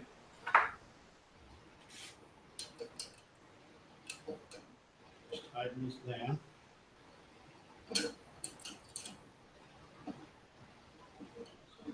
And I would advise folks after you run your machine a little bit to check these because there's so many of them. It's real easy to miss cranking down on one. And it's not unusual to, after you've been running your machine a little bit, I think you got everything nice and snug and tight. The little caps nut falls on the table. And you go, oops, guess I missed that one. Or you do like me, forget to put a nut on them altogether.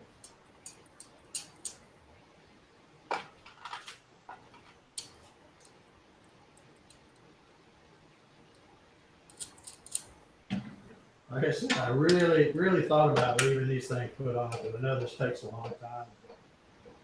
I thought, no, I want folks to see. Which is all you have to do.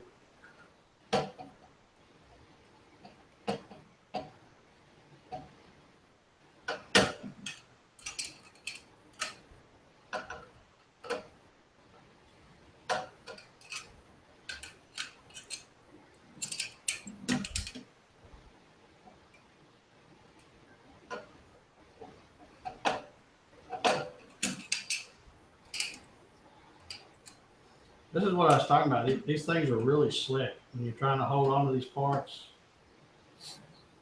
powder coating it against another part that's powder coated, they're really slick. Which they're supposed to be. I mean, that means they got a good coat on. You look right here, y'all see that right there flapping in the wind? That's just the powder coating that's wore off right there on that stretch. Like I said, that's normal. That's supposed to happen. But it's pretty much good everywhere else. I haven't really used this machine that much. Did a few little demonstrations with the laser. That's something else that I've had requests to do, is show how to do the Mach 3 settings for, you know, all the other stuff, the homing switches, all that kind of stuff, touch plate, and also the laser.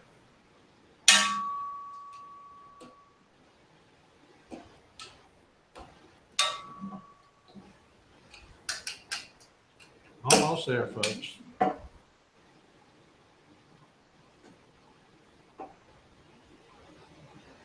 Rocky should bring Dave water. I got a water sitting right here. I just don't stop to get a drink. I'll get one here in just a second. Truth be known, Rocky's probably sawing some big logs in there on the couch. I keep an old raggedy sheet thrown over his end of the couch, and I guarantee you that's probably where he's at.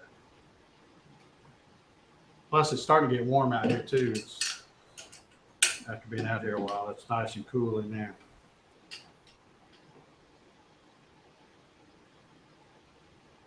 All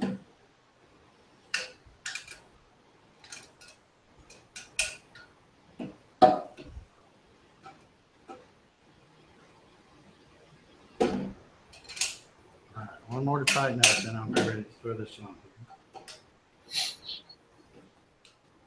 Okay. We had to put one to sleep after 17 years. Oh, man. I don't even like to think about it. Rocky will be 11 next month, which whatever that is in dog years. And he's already starting to get a lot of gray around the muzzle and stuff. And I tell you, I don't even like to think about it. I hope I go before he does.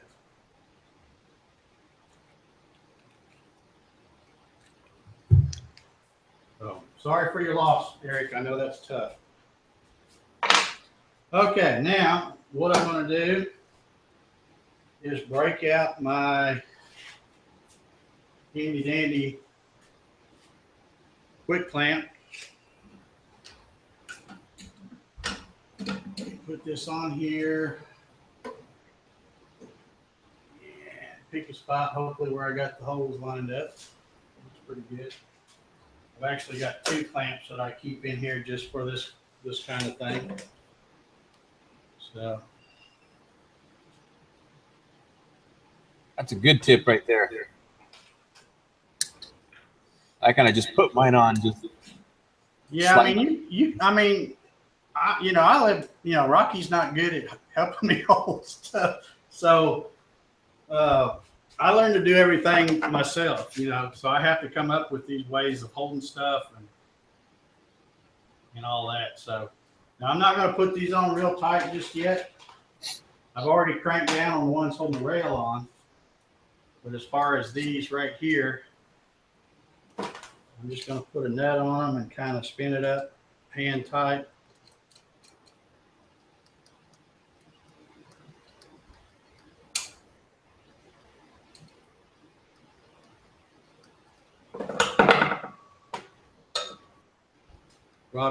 Robbie Sydney, our puppy is 12. I love how people still call them puppies. I call mine a puppy. Like I say, going to be 11 next month. But anybody that knows me knows I love dogs. Actually, I like them a whole lot better than people. Well, most people. There's some people I like. Dog won't let you down.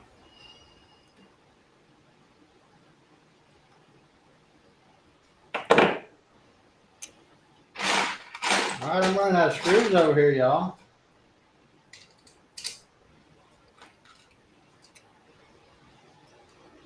This is what I'm talking about. It's a little tight getting in here.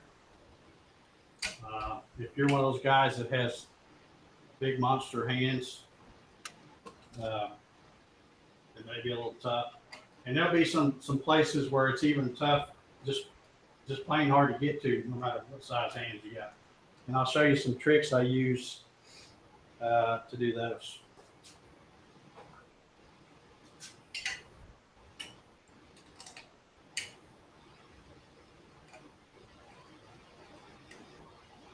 And of course, none of these tricks I'm showing isn't something you probably couldn't think of yourself. Like I said, I'm not the sharpest tool in the shed, so.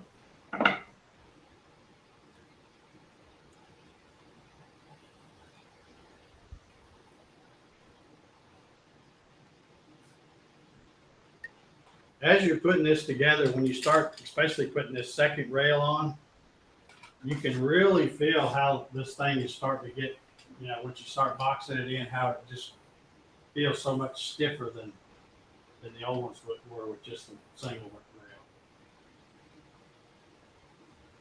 And like I said, the other ones worked fine. One, you know, is a testament to that. He ran all kinds of cool projects with the one rail, but after I came out with the other one, I want to make sure he had one of those.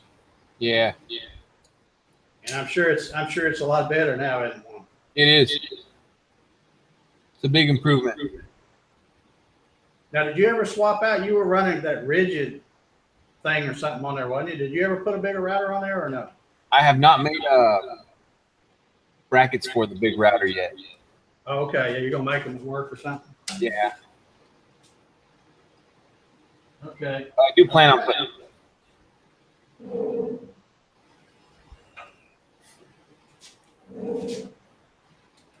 Okay. I'm gonna go ahead and put the crank on these.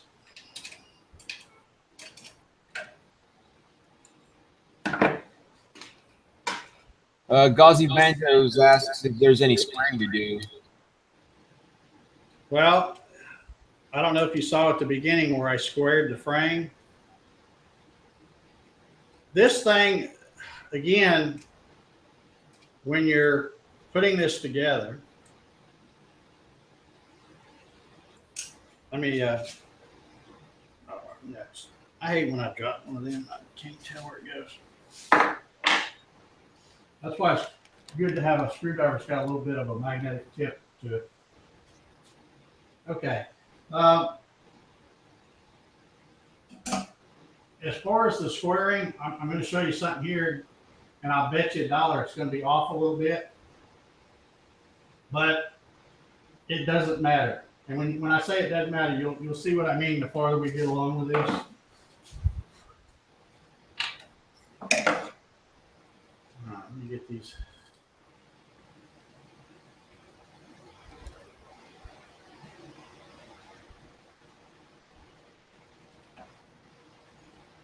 Okay, did I tighten this side? Did I? Yeah, I think I did. Ow.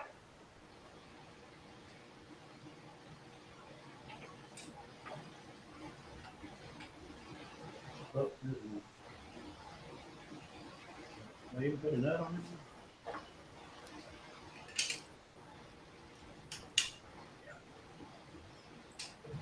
it? Okay. Now, so there's, now this is what I was talking about.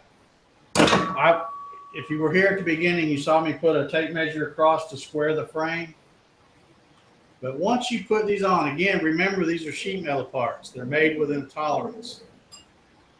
Now, if I push this up to the front, see how this one on the left touches first before this one? Can y'all see that? Yeah. Okay. And you're probably thinking I'm nuts when I say that doesn't matter. The reason it doesn't matter is once you put that Acme nut on both sides and you run that screw through there and you touch it off that's the way it's going to run. That's going to square it up. It's what this right here is. It's all the tolerance buildup of all these different formed angles on these little brackets, all this different stuff. But you'll see when I put the lead screws in there, that won't matter at all. It's not enough of a bind to make it not run.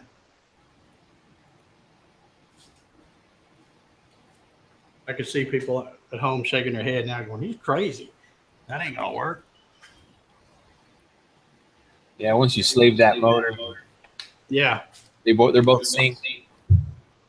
Yeah, that takes all of that right out of there. Yeah.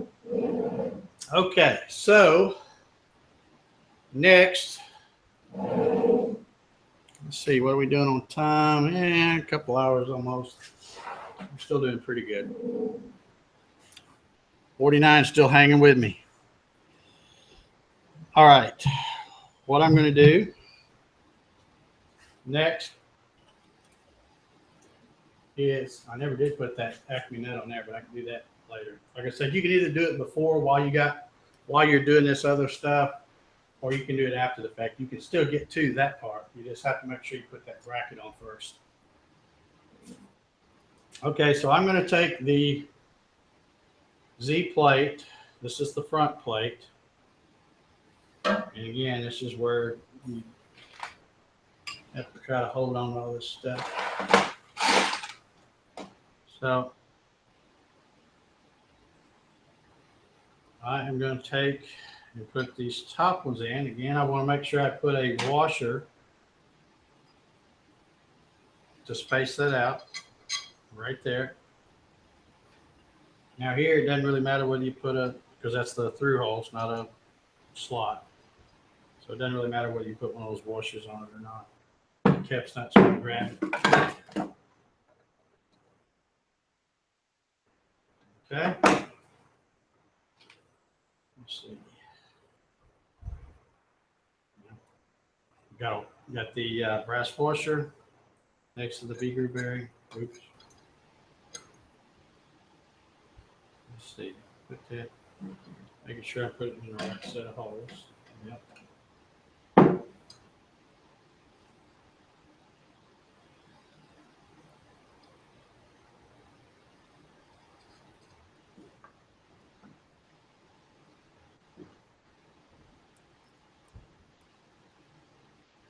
Oh, you know what? I do this every time.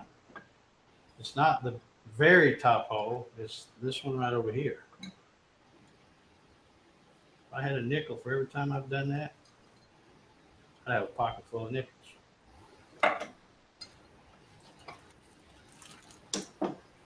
So this is what happens, folks, when you don't watch the assembly videos.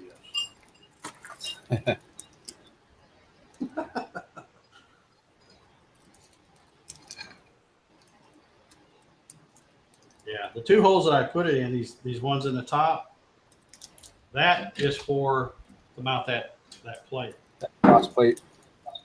Yeah, the top and the bottom plate. And I don't know why, but every time I start off, I always stick those V-groove bearings in those holes, thinking that they're supposed to be on the top, and they're not. Yeah, okay. So now we'll put and of course this goes on here like so. And all these bearings that hold the Z-box are going to be on this side of that plate. But I'll go ahead and put the ones back here again. You always want to, I keep repeating this, I know, but it's important. You always want that washer against that V-groove. Wherever it's going to slide up and down in the slot, you want one on both sides. The top ones, it doesn't matter whether you put one on that side or not because it's not moving anywhere. But for these bottom ones, and I'll just kind of hand snug that and I'll leave it all the way down so that it'll be raised up in a little bit. Okay. And for those of you who are keeping track, I'm using a 1-inch 1024 screw for this.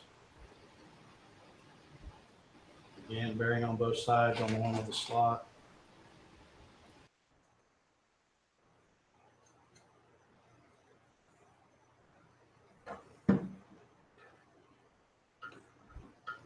Okay. Okay. Also, I can go ahead and put this bracket like so.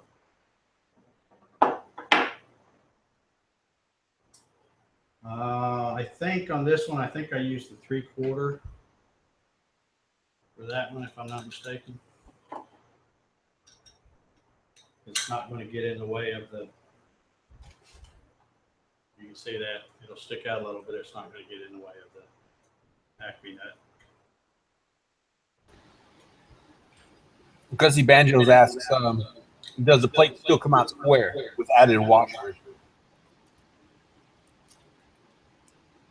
Does it come out square? Yeah. Well, the whole, what's keep you talk, I'm not sure. Are you talking about this way? The whole thing that's going to keep that square is these two holes are just through holes. So that's what's going to make everything right on here. These other bottom ones are just to keep it gripping the rail. I'm not, maybe I'm not understanding what he's asking. The only thing I can think of, he's concerned about the washers not being. The washers, what they're doing is they're going to space this off. If you don't put that washer in there, your V-groove bearing is going to be rubbing against that, and it's not going to turn free.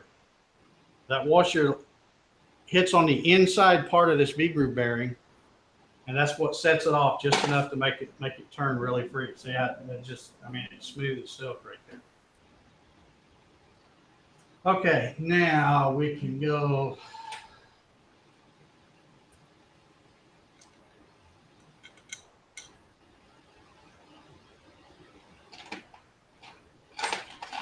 Yeah, I'm running out of parts here. Again, I'm going to put, since the bearing's going here, I'm going to put the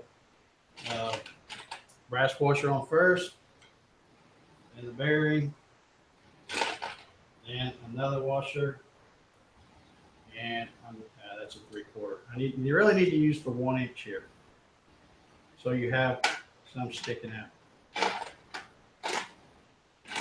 Here we go.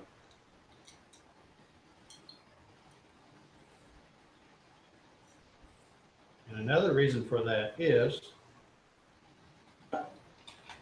if you get this thing on here, and I'll show you in just a second. You know, you're going to tighten this up as tight as you can.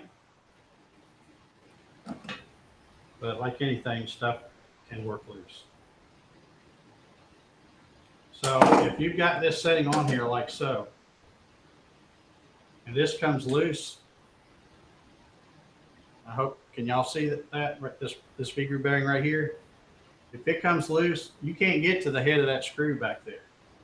Yeah. But what you can do, since there's enough thread sticking out, you can grab that thread with some vice grips or pliers and then put a wrench on that nut and tighten it back up. If you do it right, I mean, that's not ideal, but you shouldn't have to tighten it back up. If you tighten it up right, it'll probably stay tight to start with. But I'm just saying, that's one nice thing about using a longer screw is you have something to get a hold of, to hold that, to tighten it up, because you can't, unless you want to pull the whole thing back off again, is the only other way to get to it.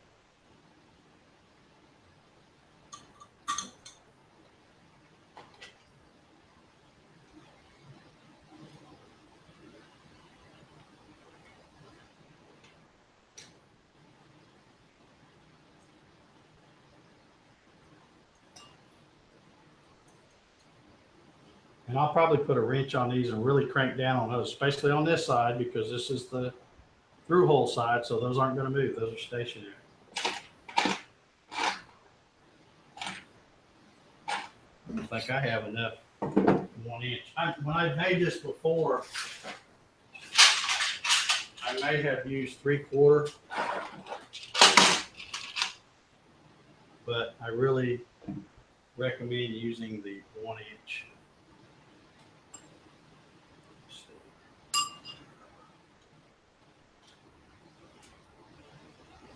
Yep, down to 45, 44. I told you guys it was boring.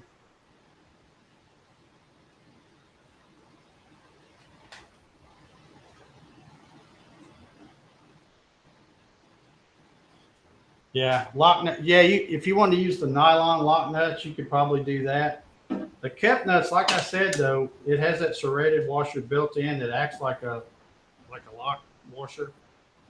So if you really get them tightened down right, they don't come loose very easy.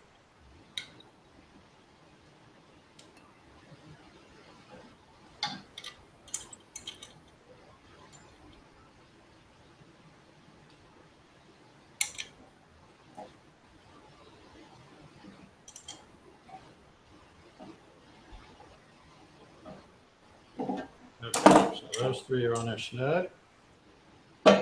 Now I've got to back off the little 632s that I put in here. You know, I drill and tap these for everybody now. I didn't used to do that, and all the people that tried to do that mod, I did this mod on one of the demos I had. And then when everybody saw it, they're like, yeah, I want to do that too. And then next thing you know, everybody's going, man, how do you do that? Break taps and stuff. You know, like I said, I've done sheet metal stuff for a long time, so can't do it. You can't get in a hurry doing it. A lot of tap magic. And I don't mean magic. That's the name of a cutting fluid, tap magic. So, all right, so I've got those backed out of the way. Now I need to do the same thing. I'm going to use the 1-inch again. Here, washer, bigger bearing, the washer, and the cap. These I will just leave loose and kind of push them back out of the way.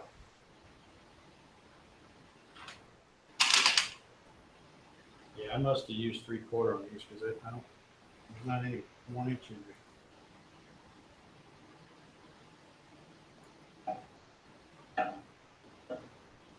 Oops. Come on, baby. Program here. So washer.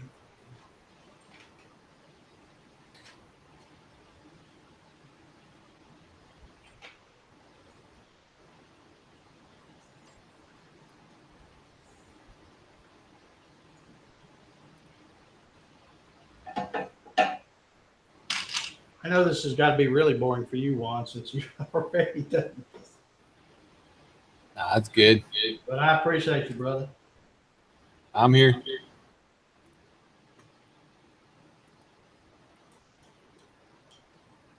Juan is one of my favorite Texans.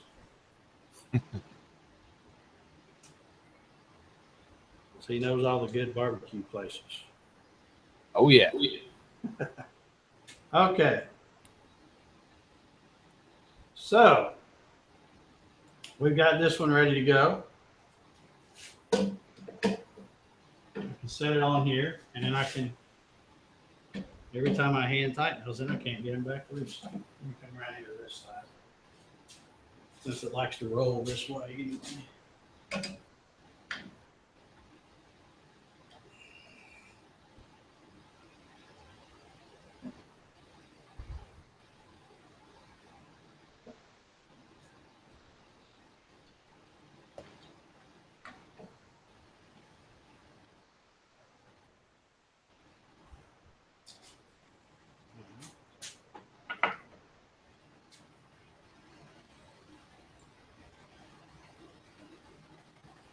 Again, this is kind of like the same way I did the sides. I put the wrench on that nut, the Phillips screwdriver in the head of the screw, and then I'll lift up to make it slide up as I'm tightening them.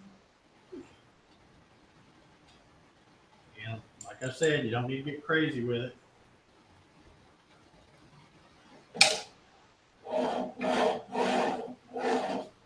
That's all you need right there. Okay, now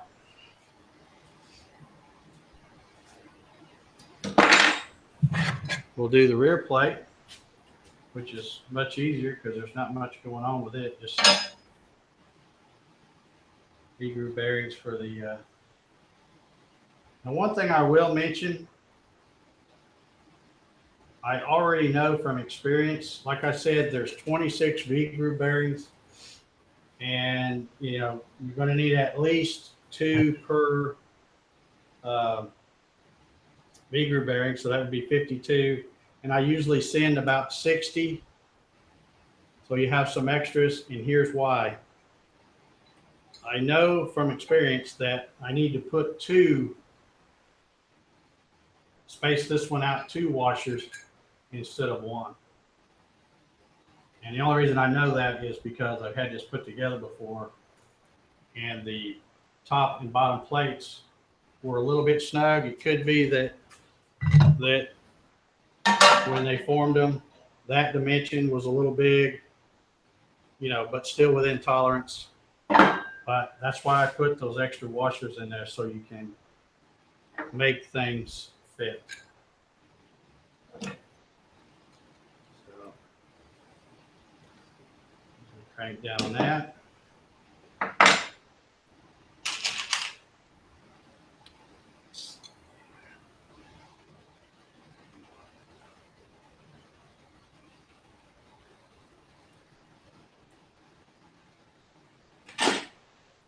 And 2 washers.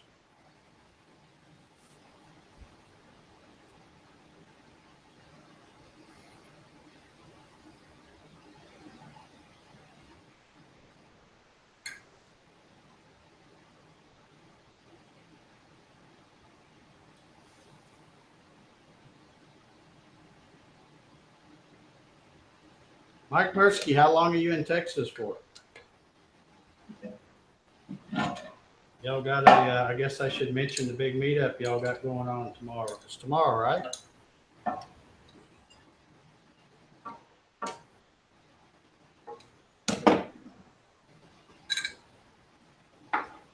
Yes, at 7:30 or so, I'm told. I wish I could be there because I hate missing out on some barbecue. Yeah. Y'all gonna try to do a live stream or a Facebook Live or anything from there? That way I can feel like I'm really missing out.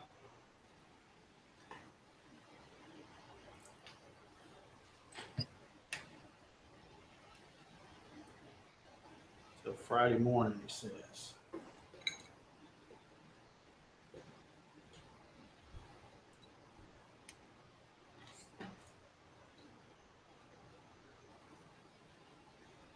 Are you going to that, Becca? And if it's 2 hours from her, then it's gonna be like 3 for me. Holy cow! I don't think I'm gonna make it then.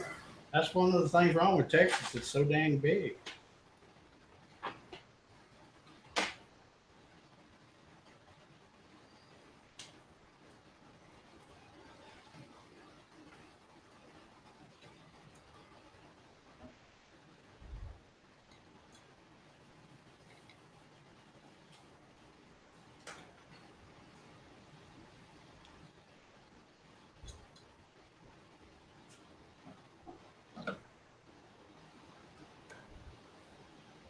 Okay. Now we'll put this one on the back side. And just kind of do the same thing with it, like we did on the other ones.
Okay.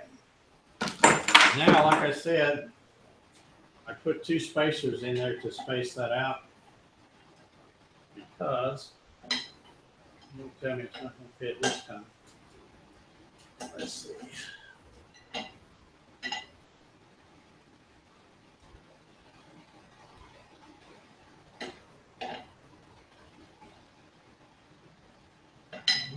It looks like it needs even yet another one. I don't think I had 2 on this side. Maybe I did.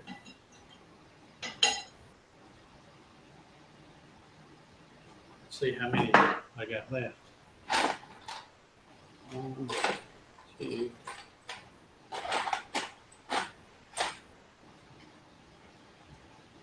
Yeah, maybe I did.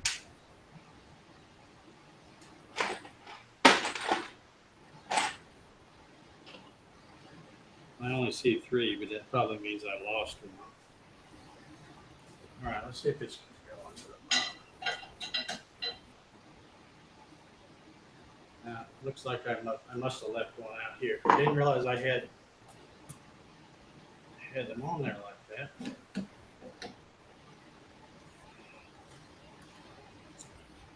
Put another one on there.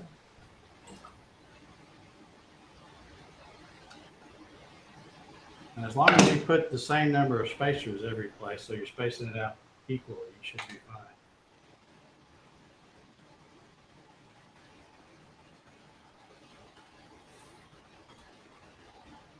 Yeah, all of the washers in this box were straight off of this, so I must have had 2 on here and didn't realize it. Wasn't really paying much attention when I was taking it apart.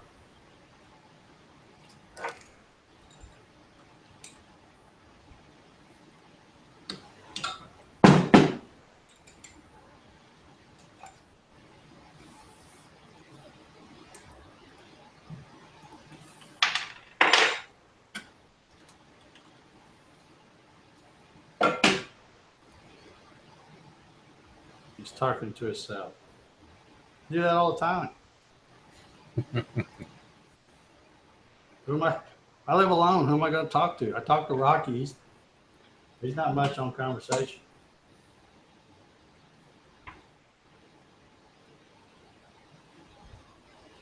You made another mistake. I feel so much better. That's why I want to do this live. You know, you can't edit out the mistakes.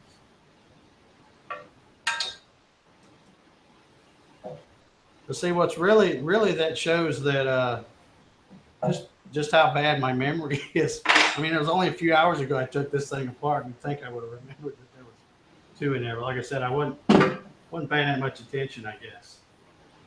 I should have counted washers as I was putting this on, because this is the last of the V group bearings. And that would have told me something.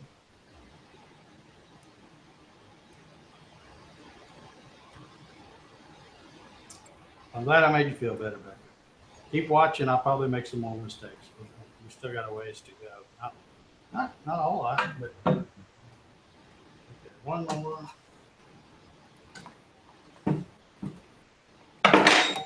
I don't see another one. I know I dropped one somewhere, or thought I did, and I must have. But like I said, I got a drawer full of them over here.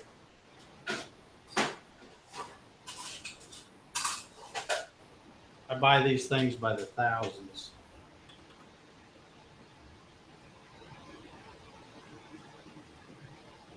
A lot of this hardware, the nuts, screws, all that.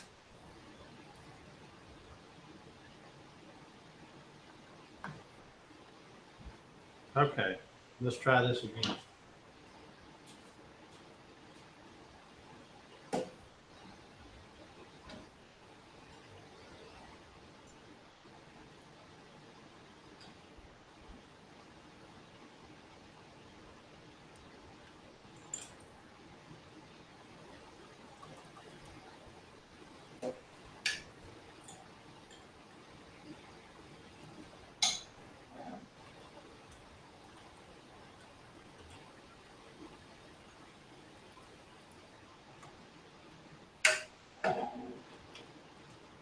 Okay.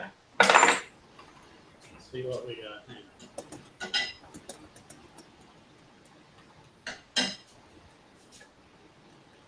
It's still snug, but now it pops right in there. Now, before I stick that one on there, let's make sure I get one in the bottom.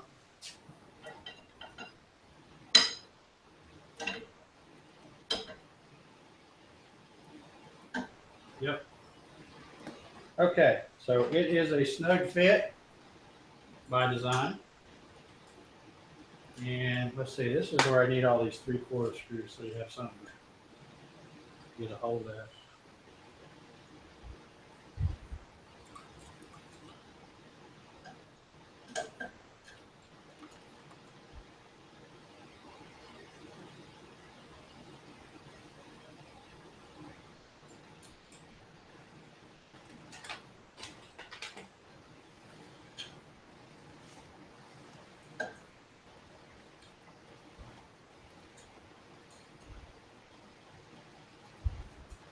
See something?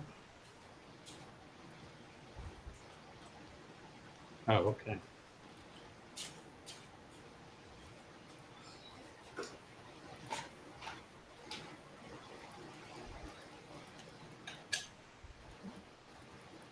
I guess everybody's run out of questions. Neil, how are you?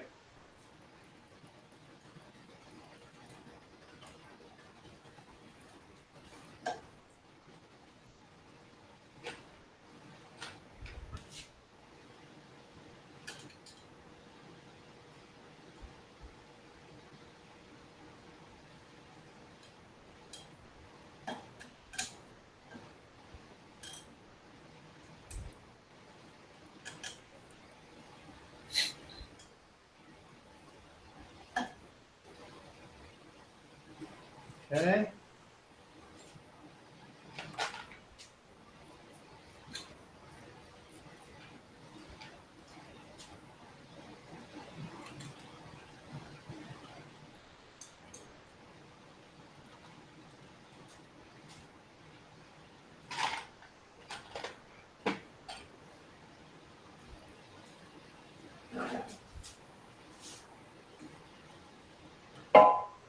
Electric Norseman says, "Hey Dave, maybe toss out a joke or break it to a song or something." Hey, I warned y'all it was going to be boring now. And trust me, you don't want to hear me sing. I sound really awesome when I got the radio turned up.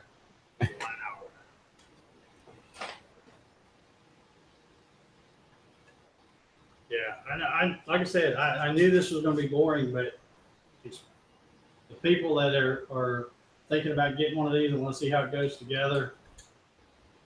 It'll be better when it's on video because then they can fast forward through the parts, or like I said, I'll have it all indexed where they can go to the parts they want to see. Yeah, nobody said this was going to be fun tonight.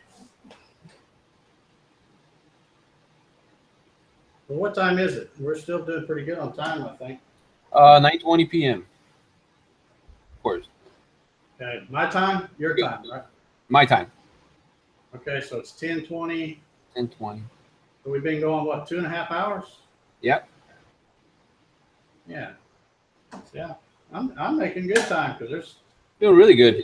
there's guys that had those machines for months haven't got them put together yet. Doing pretty good. There's not really a whole lot to putting on these top and bottom plates. Like I said, they fit. Yep, there goes another nut. Once you put them on here, they just pull everything together, box this in, and that's where you get all your strength from the gantry. I could just quit setting down stuff.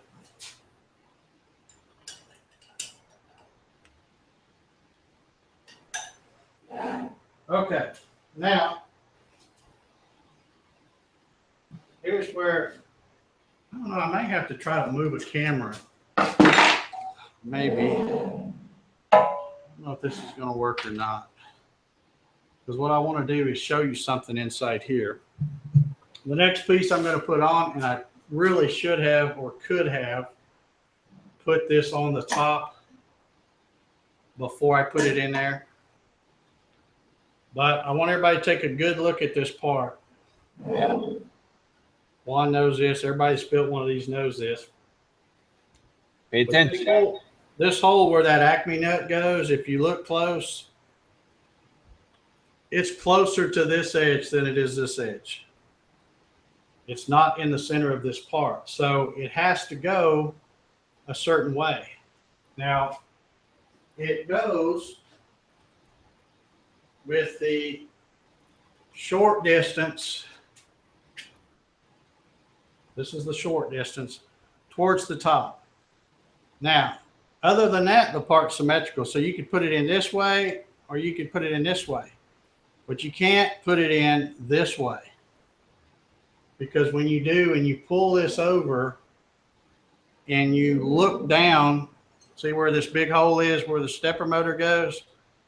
When you put this part in there and you stand over here and you look eyeball down here and you look to find this other little hole on this side where the lead screw bearing goes, they should all be concentric or pretty close. So you have to make sure you put this in the correct orientation. Like I said, as long as you got the small area to the top, it can go this way or this way. That part don't matter. You just can't flip it end to end. And depending how they put it on there, Dave, just a little thing that happened to me is also which way they face the acme nut. Right. Now, what I like to do, you know, the stepper motor's over here. This, I'm standing, I don't know, you can see where I'm standing. I'm on the front part of the machine. I always put the stepper motor on the right-hand side. You don't have to. You could swap everything backwards. It will change the settings that I put, you know, the screenshots that I have on the website. It'll make them off. You'll have to reverse some stuff. But I always put the stepper motor on the right-hand side. And another thing you want to do is before you go sticking this in there, because it's hard, like I said, it's kind of hard to get to it. It gets a little tight in there, and that's where I'm going to show you my little magnet trick.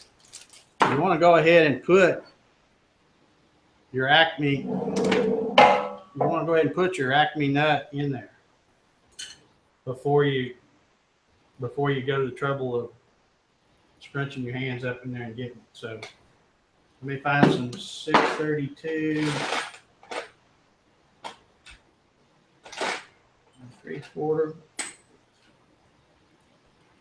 And again, it doesn't make any difference which way you put this in there. As far as, you know, you can put it that way or that way. It doesn't make any difference. It's all the same.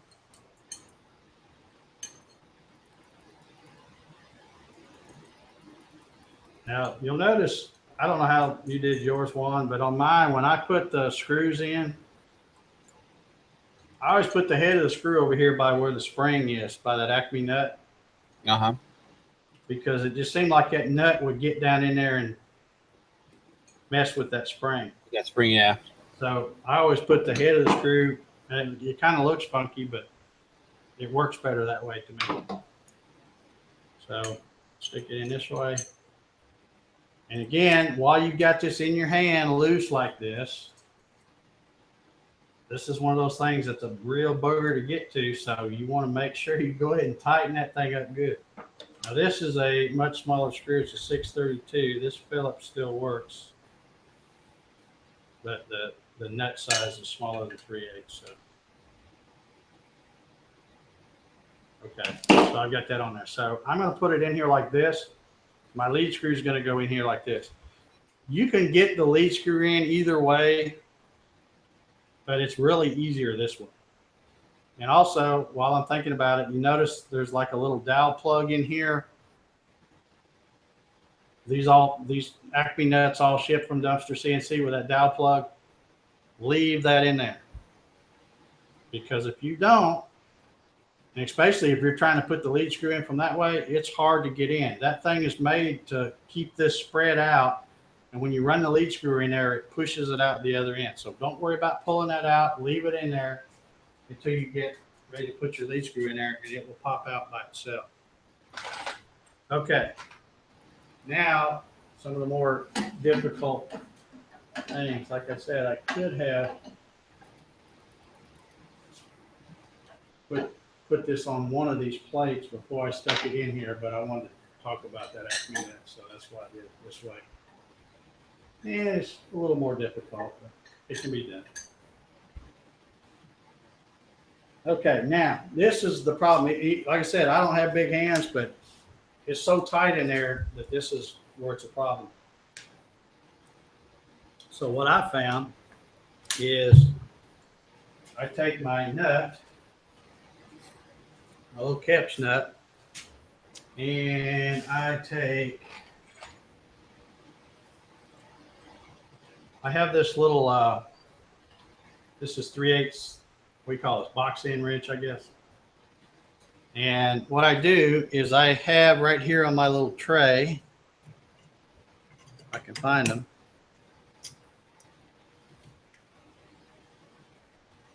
I have some of these little tiny magnets that are just, don't let the size fool you, they're strong as heck. So what I'll do is I'll take one of these and stick it on kind of on the bottom side. I don't know if you can see that. It's just on the bottom side of that wrench. And then I can take my nut, and now it won't fall through because of that magnet. So now I can take this and stick under there, take the screwdriver and start turning and get it started. So mark this down, Dave's big tip of the knife. So this is pretty much it. Also, you'll notice that these,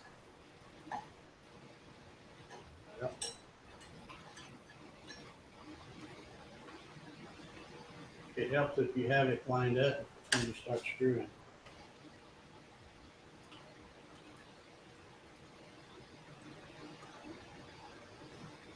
Well,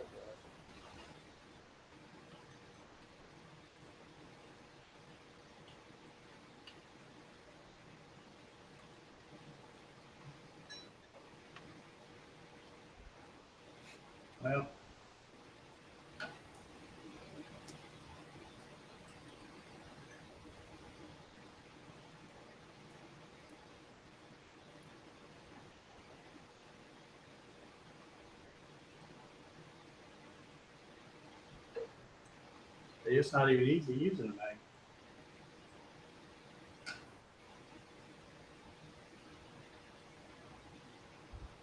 Which it helps if you can see what you're doing. Let me slide it down here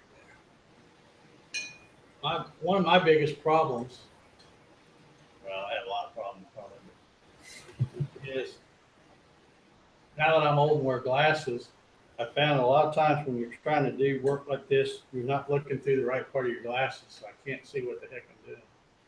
I think I got it started there. Okay. Now, if you're lucky, when you pull the wrench back, the magnet will stay stuck on the wrench. Because if it's stuck on the nut, it's hard as heck to do. All right, let's see if we can get this other one stuck in there. I think I just wasn't holding my mouth right.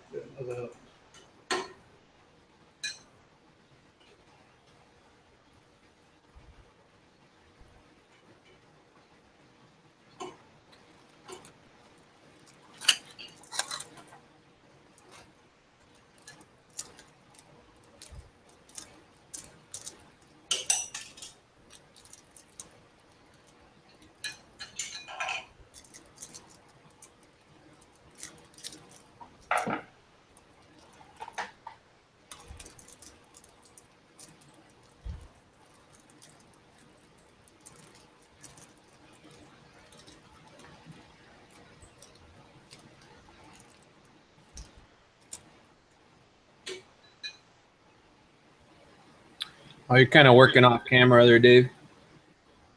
Oh, am I? Yeah. Okay. Hold on here. My bad. I didn't realize I'd slid it. I didn't see it either. Okay. So the two top ones are snug. And now I need to get the two bottom ones in. The bottom ones are slightly easier, I think.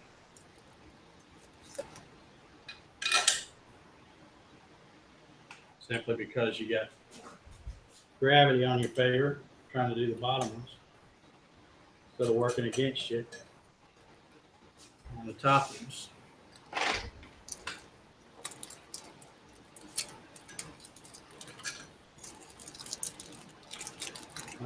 When I get this on, I'll try to switch cameras and get a shot because I know some of this stuff doesn't work well with an overhead shot. Okay, so I'm done with my little magnet, I think, for that part.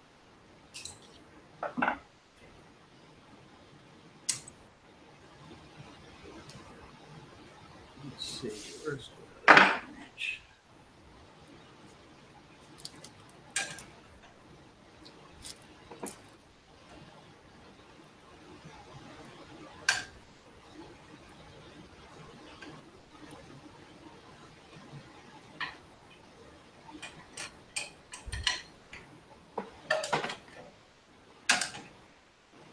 Well,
okay. Now, I don't know how long the, let me try to swing this thing around just for a moment and grab this one camera. And I'll make everybody dizzy for a minute because I'm going to try to move this camera.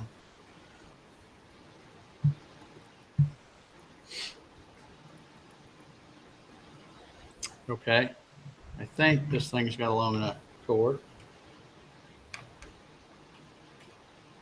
Let's see if I can hold it still right here. Well, let me click this. Okay. Can everybody see that? Yep, it's visible. That right in there where my finger is, and up there, can't move. Where? Yeah, right in there. That's what I was just trying to tighten. And it's like I said, it's really tight in there, and that's where I use that little magnet. Just stick on the end of a wrench, very carefully, try to get it started, and then you can pull it up there. And again, like I said, you notice that the shorter distance is, I can't do this. I need a cameraman, don't I? Right here. Shorter distance is right here. So when I pull this over to the side where this hole right here is, well, you can't really see it because I can't hold the thing still. But all that is pretty much concentric. And if you have it upside down, it's not even close. So Yeah, you can tell it's lined up. yeah. And also the Acme nuts, they do have, you know, some flex in them where, you know, if you don't have one that's exactly lined up perfect, it'll still work. I mean, you obviously want to try to get them as close as you can, but they do have a good bit of play in them. Okay, so we are almost done here, folks.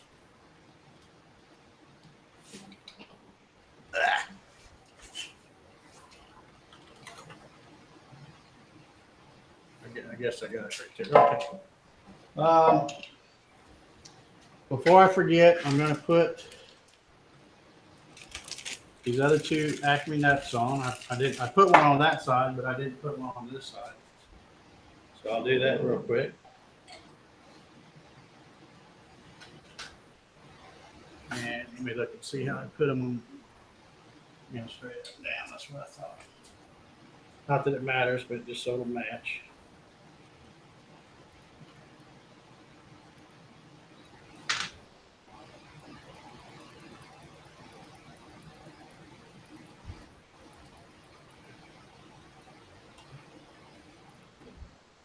As soon as I let go of this thing, it's got so much weight to it now, it takes it off down the hill.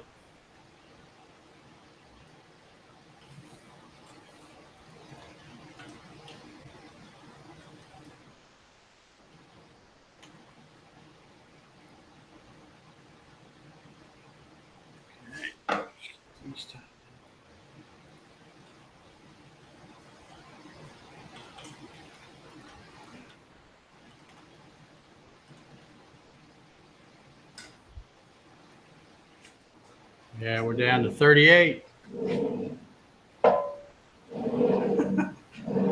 tell you, folks, I got to give kudos to these guys that are still hanging in there. I would have left a long time ago.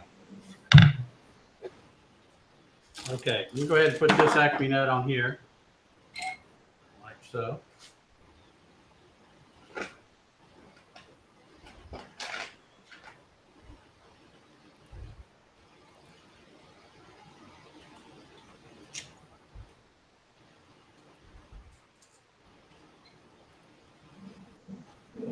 Again, you can see that where I run that back and forth, the powder coating popping off. Like I said, that's normal. There's just no way for them to mask that thin edge and not put powder coating on it. So that'll be the first thing that wears off. You start running your machine.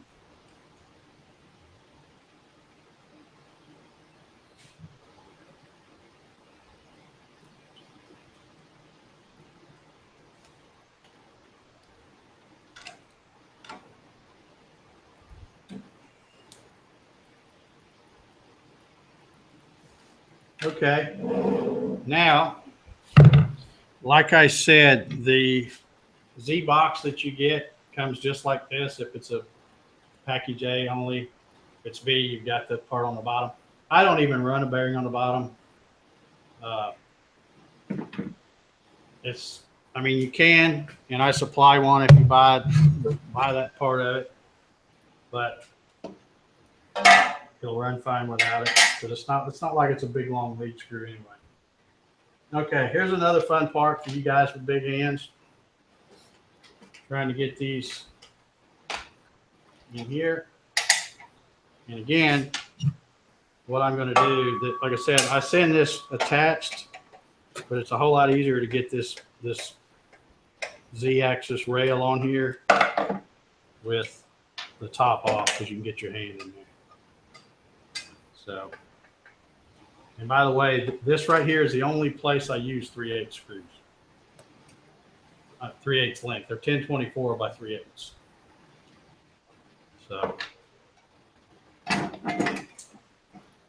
that's why I just go ahead and, you know, because I figured if I threw just a few 3/8 screws in there, people wouldn't know where to put them. You know, unless of course they watched my videos and heard me say it. But I figure I go ahead and assemble the box. I don't put the Z rail on there for obvious reasons. you know, I ship these things UPS, and I don't want to give UPS the chance to bend anything up. Like I said, it's 16 gauge, so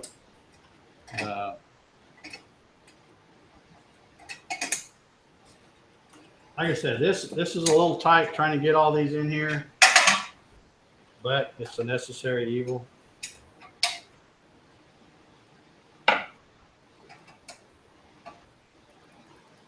And sometimes the way these boxes are formed, I don't know if you can see this in the camera shot. I've got two over here on this side, and these holes aren't lined up exactly, but it's because, you know, the way they form that box, if it's out of tolerance just a little, what you do is just barely spread that open, and it'll go right in. And then once you got one in, now see I got one in on there, and it's still a little off here, but all you gotta do is pull that out and it drops right in.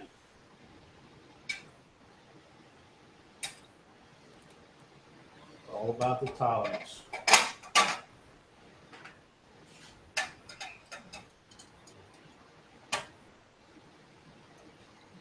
Okay, we took a informal poll a while ago about how many people have the GarageWorX.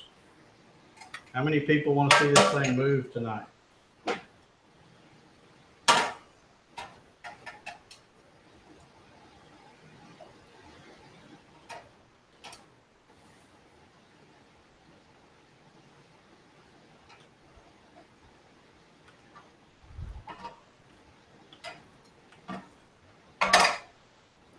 Don't think they've heard yet. Oh, there goes one. There goes another. Aye. Okay, if y'all can hang just a few minutes longer.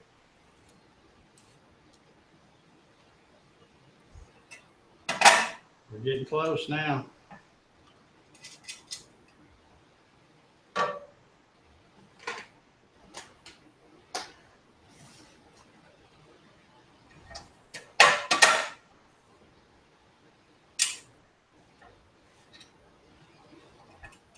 For some of you guys with the really big hands and stuff, you may have to use the magnet trick on these too.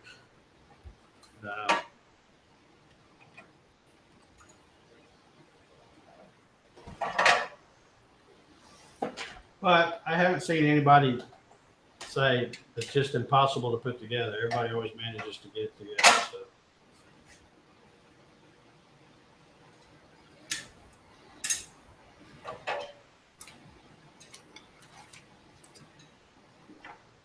I think I will use my magnet again on this one.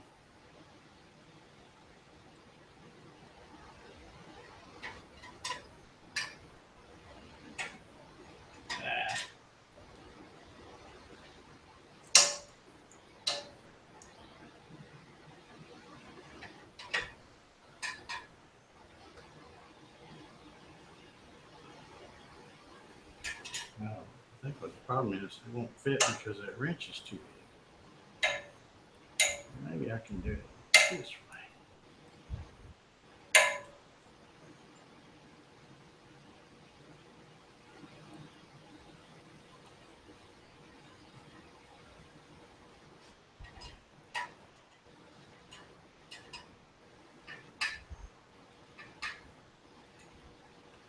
I'm doing something right.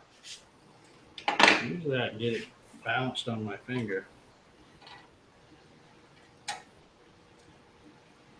Yeah, that's better.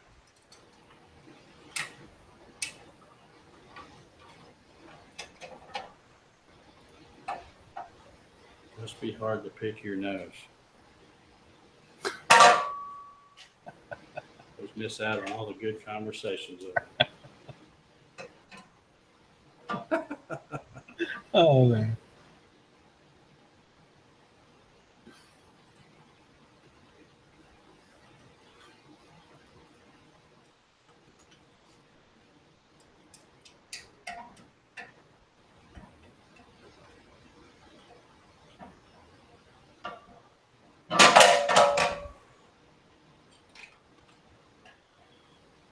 Did I mention these parts were slick? Once or twice. Where you work, one, do they do powder coating? They don't. Do they wet paint? No, they send everything out. Oh, okay.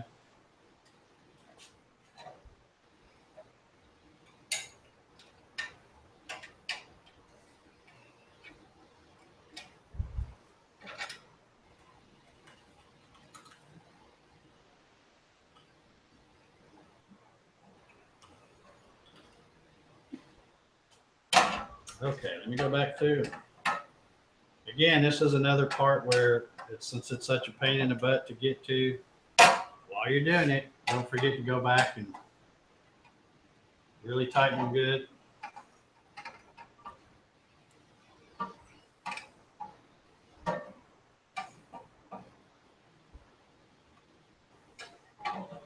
Okay, we must be getting real close because I don't have any more parts sitting over here on the table. On my, oops, I don't have a net on there.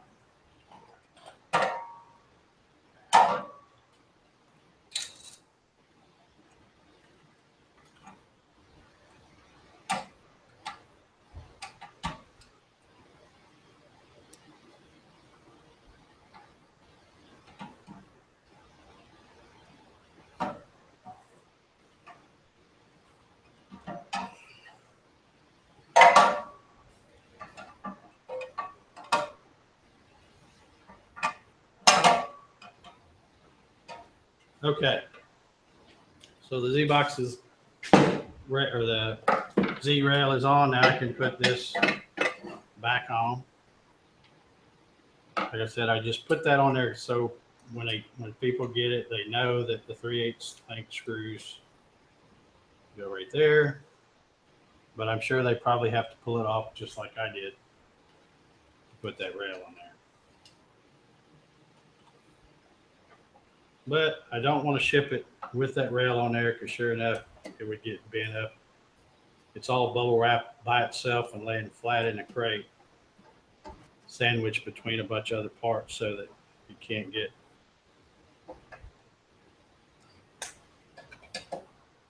Dave should include a Gatton toolkit. What, a Phillips screwdriver? That's about all you've seen me use tonight.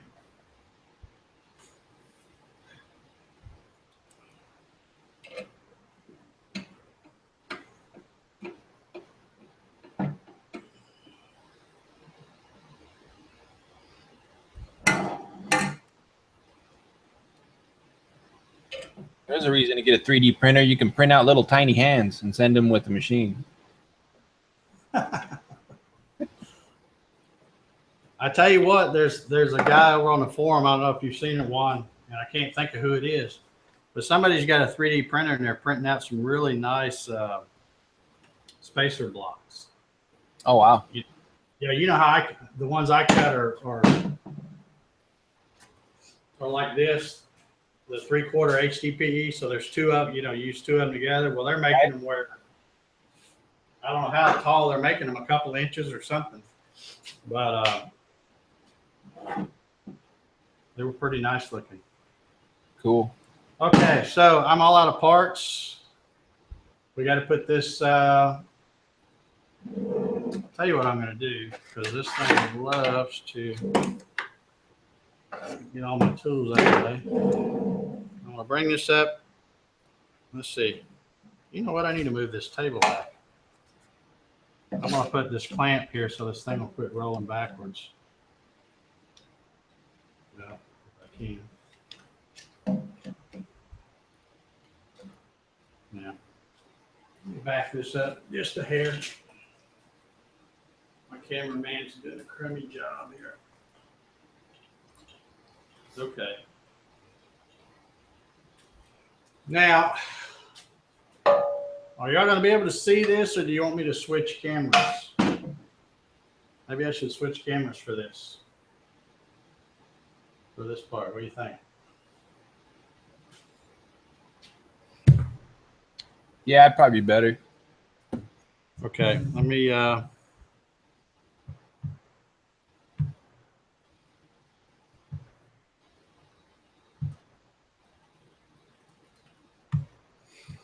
Okay. That'd probably be, let me, tell you what, let me angle this thing around now since we're not using the overhead. We're going to get it like that. By the way, Becca, you see my little pinion thing right there? Okay, so now we're at the point where we need to put this Z on. And this is really easy if you don't make it hard. Like I said, when I put these on here, I snugged them up, but not super tight. These are tight because they're the stationary ones, they don't move. But these are snug, but still loose enough that I should be able to tighten that screw in and push them over. So you just stick this on here, get this side over here in the bearings, and I usually start with this middle one here. You can see as I turn that, it goes. Now you don't want to go too much, just get it kind of sticking on there a little bit. And then do one of the other ones. And then finally the last one.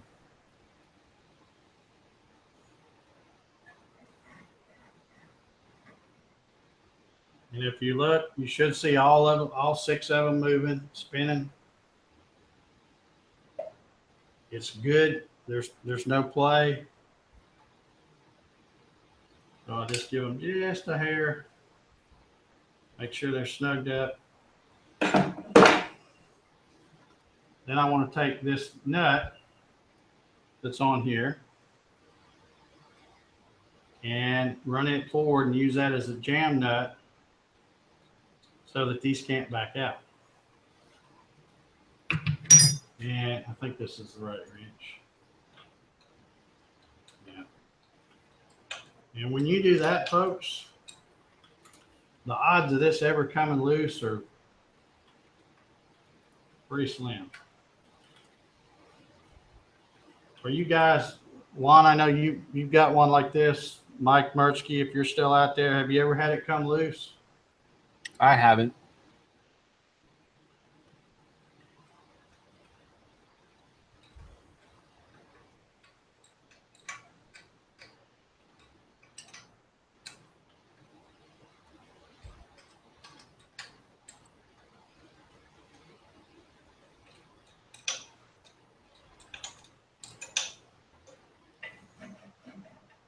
There we go.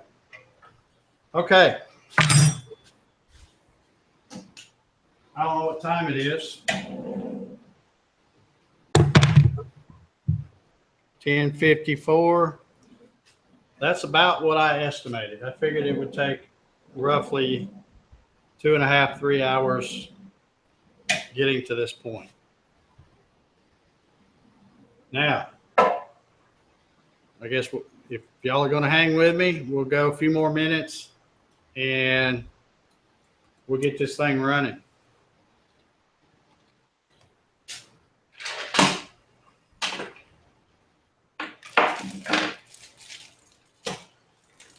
Again, I've already pulled out all the acme nuts. They're already installed. But the couplings come in this kit as well. They'll all come with a big thing like this. Y'all have seen that. And let's see. I guess I need to probably put it back on the overhead while I do this.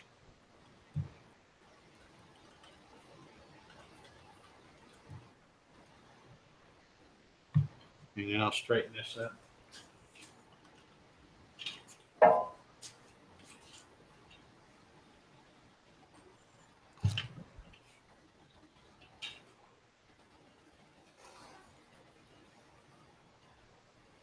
Okay. I think everybody will be able to see everything okay. If not, just holler and I'll move around where you can see or switch cameras again.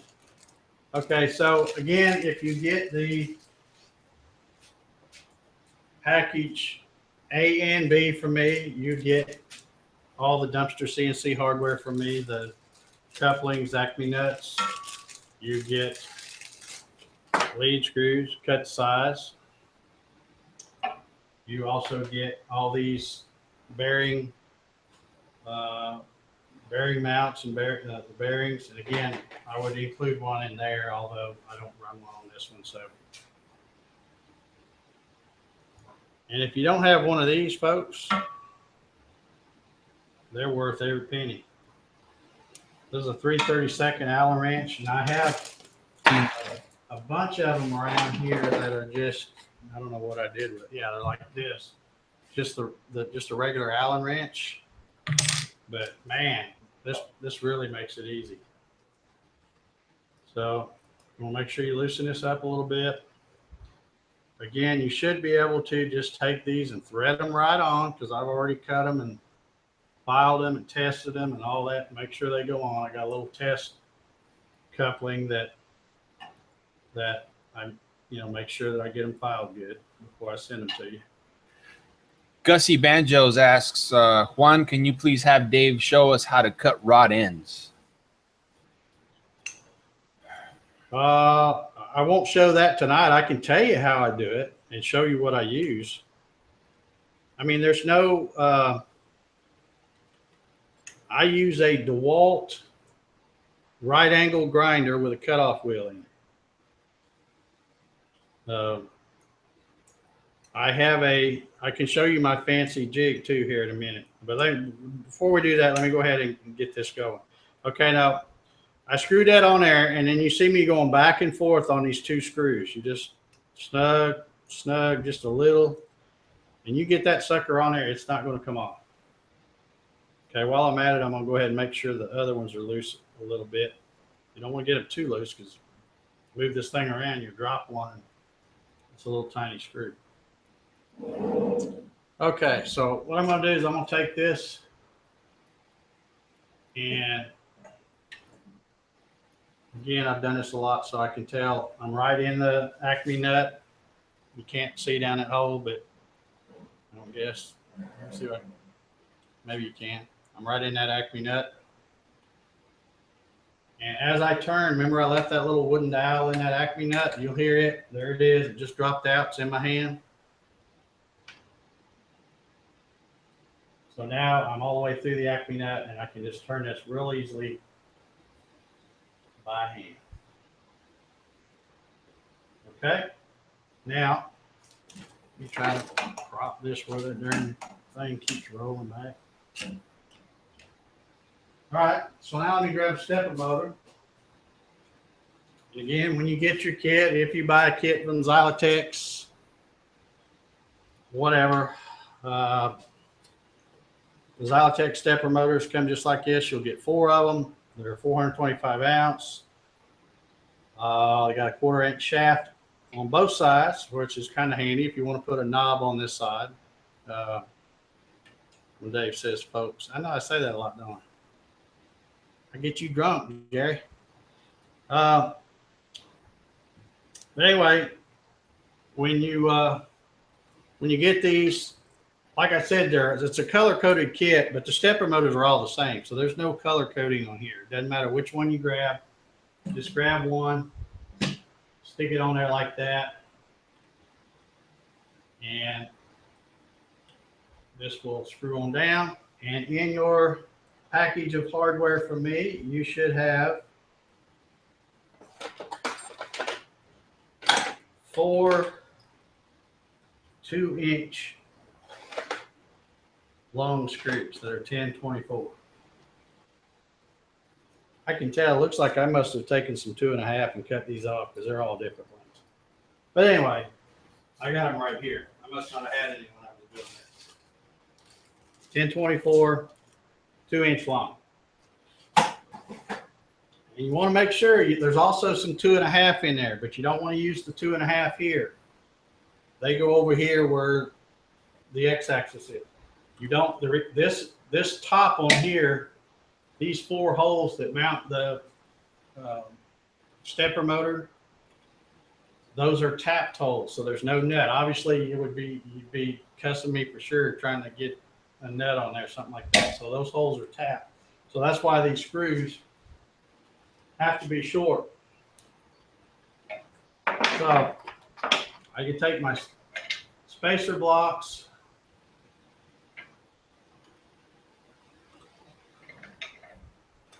Get that in there close like that. Then I can just drop these screws in there.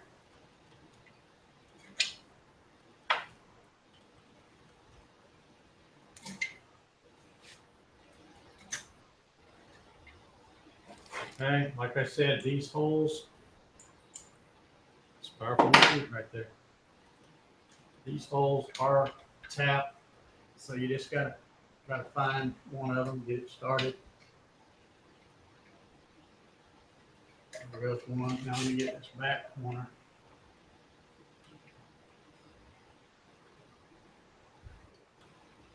Sometimes you can't really see what you're doing because the spacer blocks are. There that one goes. Let's get it started. Once you get two caddy corner in, they should all go in pretty good.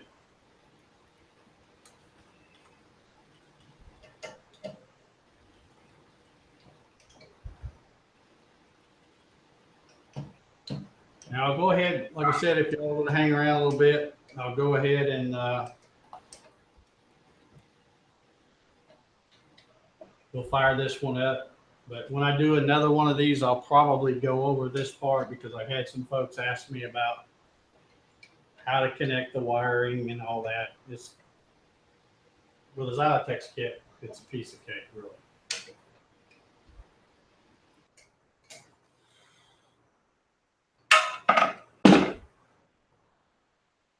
Okay, now once you get this on here, I have probably, let's see if I can get in my trusty drawer here and find something. I don't have any of those knobs. I'm just going to take some pliers.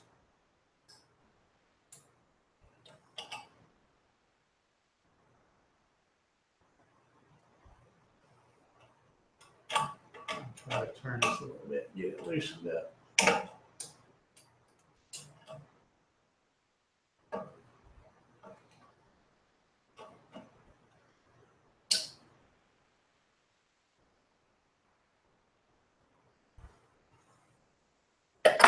Okay.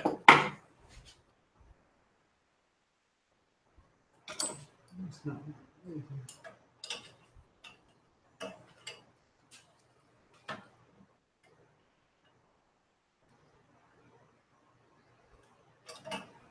Okay, I guess it's moving. It's just.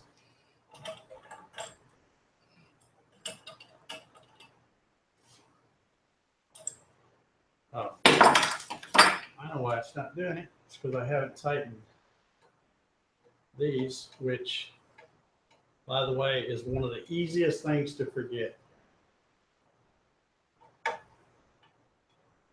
So as I was spinning it, it was just slipping. Again, just tighten these. I know people are afraid they're going to crack them or break them. Just go back and forth with these little screws, and that sucker will tighten up, and you won't have any problem. Okay, now do it. Yeah.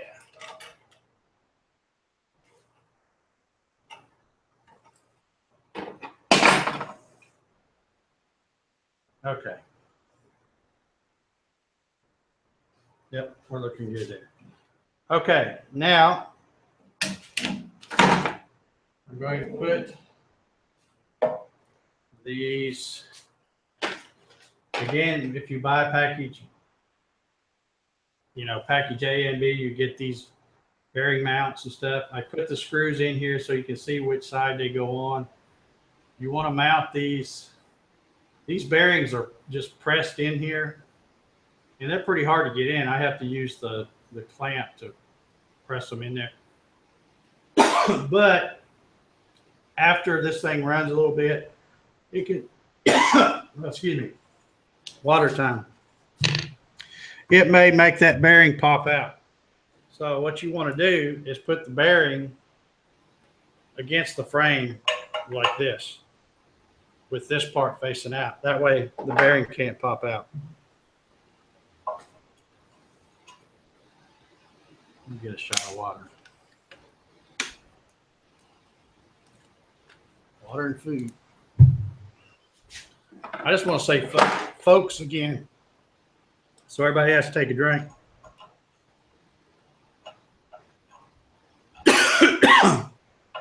Fidget spinners.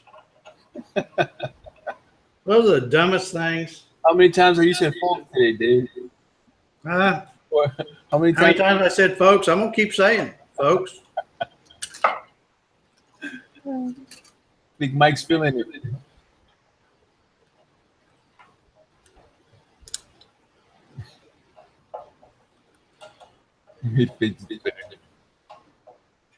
Yeah, that's what everybody needs, a damn fidget spinner. I don't know who started that. That is the stupidest thing I've ever heard of.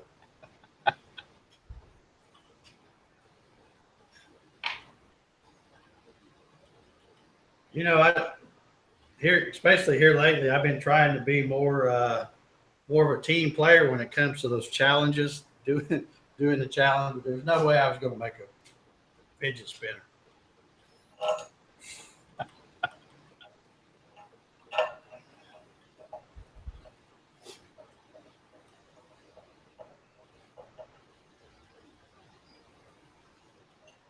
Okay, so I've got these two on here. And by the way, that HDPE, if you see me screwing these 1024, it taps real easy. So those are tapped holes in there. Okay. We about got this now.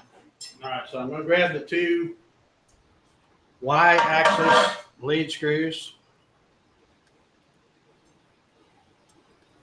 And usually what I do when I build mine, and I hope y'all do it too. Sometimes you get one that's cut on both ends, but like if this is the factory end and it's kind of tapered a little, I always put the acme nut, the coupler on the other end. And again, I'll probably have to loosen these up a little bit. You don't want to forget to loosen them up before you go trying to cram them on there. Should go. Let's see. I want to hold my mouth right.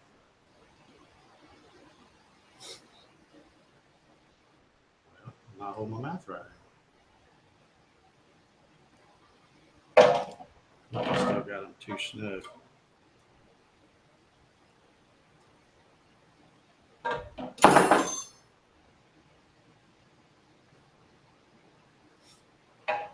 That one's really snug. Why?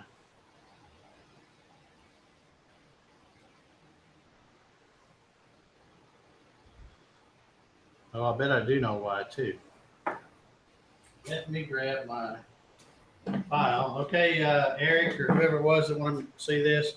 I'm not showing how I cut them, but once they're cut, I just take a flat file like this. Off camera. Oh, sorry. Okay, take a flat file, just kind of knock the burrs off, feel it with my fingers to make sure that nothing's sharp. And then I take this little small triangular file and I stick it in between each thread, which the 5 start lead screw, so there's going to be 5 places to do this. Now, the reason you're probably wondering why, if he already had this machine running, why is he having to do this? Well, I did not have dumpster CNC couplings on this machine. I built this one when, yeah, now it goes right on. That's all it takes is a little file. So I must not have filed them real good, but those other couplings just had a 1/2 inch bore. They weren't threaded on. That's why I love dumpster. They're the only ones I know that do that. So again, while I'm thinking about it, I'm going to tighten these back up.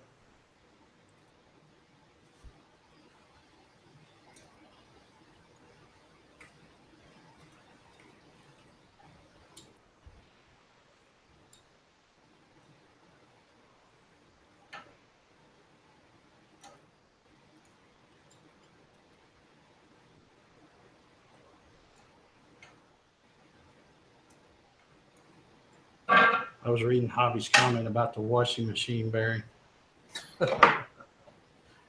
Okay, so I'll lay this one down here. Got another one of equal length. it's going to be the other side.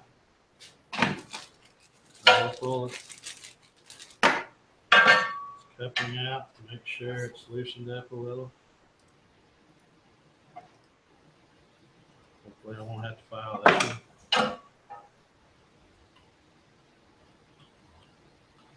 Yep, goes right on.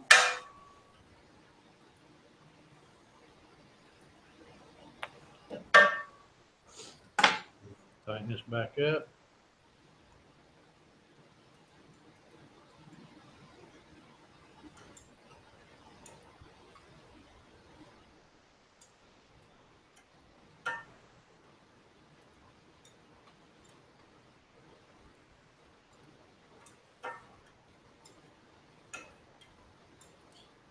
Okay.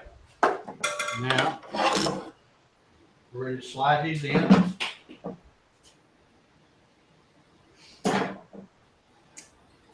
So we're just, am I in camera here? Yeah, I guess so. So I just grabbed the coupler and you'll see here comes the little dowel, pops out.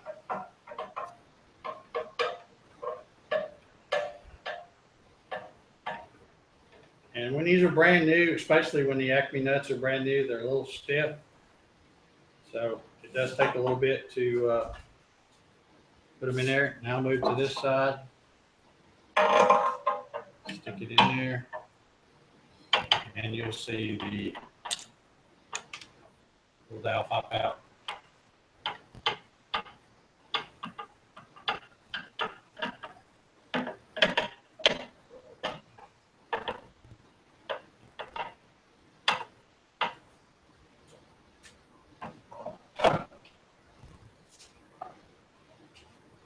Okay. All right. Now, again, you can grab any stepper motor, doesn't matter which one. You don't need spacers for the y-axis because the stepper motor doesn't move. But you do need 4 1/2-inch 1024 machine screws. The rear channel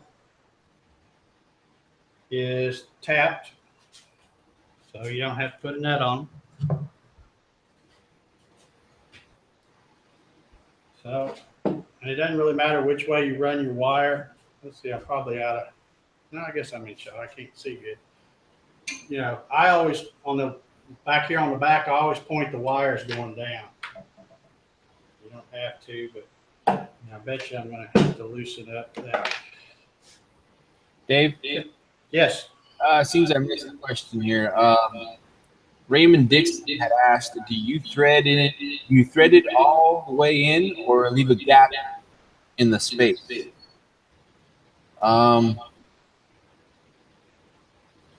the coupler. I'm thinking it's a coupler.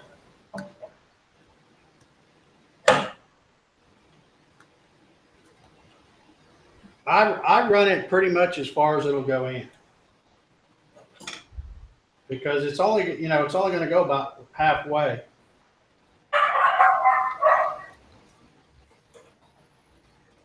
That wasn't Rocky. That was my Rocky. That didn't sound near big enough to be my Rocky. Okay, so here's another thing that I usually forget to do, and I actually did it up there, is, you have to loosen that up to get that shaft in, because it's kind of a tight fit. And I usually forget to go back and tighten that back up. And then the first thing I do when I fire it up, maybe I tighten it on one and I forget on the other one. Next thing you know, your y-axis is trying to get all cantywampus, and I'm like, ah. That's what it was. I always forget to tighten it. So,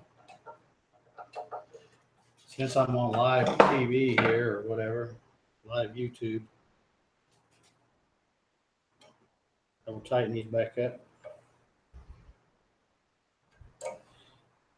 I don't know what time it is. We're gonna have this thing running in about 5 minutes here, folks. And I appreciate y'all hanging with me. Like I said, the whole purpose of this was to show that it doesn't take that long to put one of these things together, from nothing but a bunch of parts and bolts and nuts all the way to having it running. Still 42 watts, dude. 42, awesome. We gained a few. Somebody must have went and took a nap and come back. Okay, so now I'm gonna do the same thing on the other side. Rinse and repeat. Better make sure I loosen that coupler up. And at this point, folks, everybody drink one. At this point, folks, I'm not worried about whether the gantry's square or any of that stuff. I'm just putting this on there. I'll straighten all that out before I fire it up.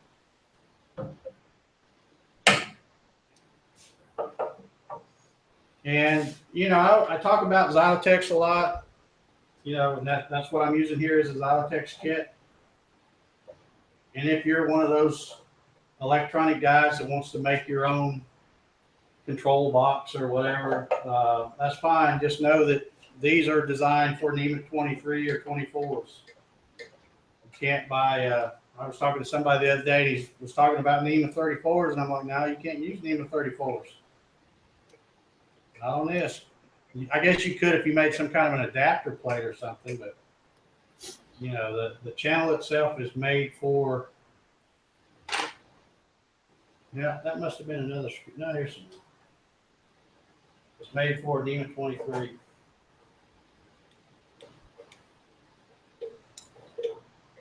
And I'll say this again, I've said it probably a million times over the last 12 years.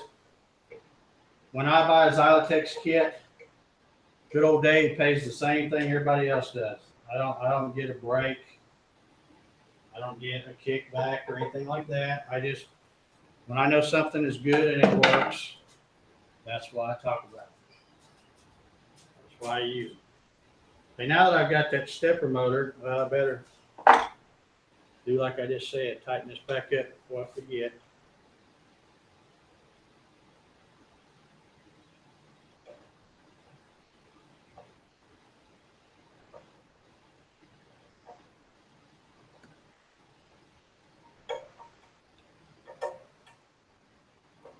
And again, folks, I can't stress this enough. When you tighten these, go back and forth a little bit at a time, and you don't have to worry about breaking. You just can't crank down on one and leave the other one loose and come back, you probably crack it. But if you tighten them up evenly, just a little bit, back and forth. That's why I'm always amazed these people that talk to me about how they have a problem with them coming loose. I'm like, I don't know what you're doing. Mine never comes loose. Okay, so what I'm doing is I have now, by hand, before I put power to this, got this all up here touching this front. So it'll be good to go. Now we've got one more axis. We've got the long lead screw, the longest lead screw. It's not really a long one, not on this little machine. But once again, I'll make sure I've got these screws loosened up a little.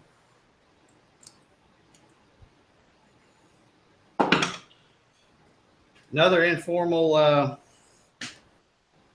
Becca Miller third Diet Coke. That shit'll kill you, Becca. You don't want to drink that stuff. Okay, that one went on good. Another informal poll here for those 43 of y'all that are watching. Have y'all enjoyed this, or just didn't have anything else better to do, or what? Give me a thumbs up down there if you've enjoyed watching this. Let me know if you've learned something, because that's what it's about.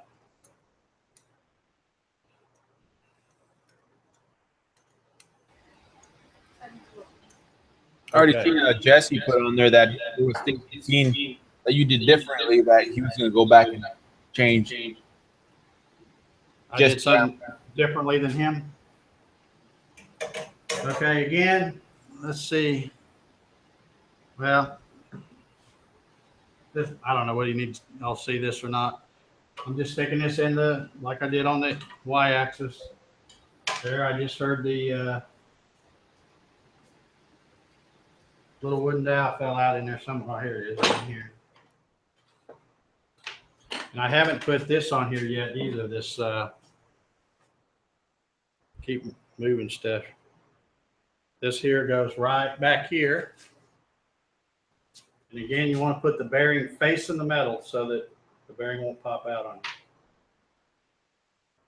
It probably won't anyway, but like I said, just I've had some people say it pops out. But if you do it this way, there's no way for it to pop out. Can't go anywhere.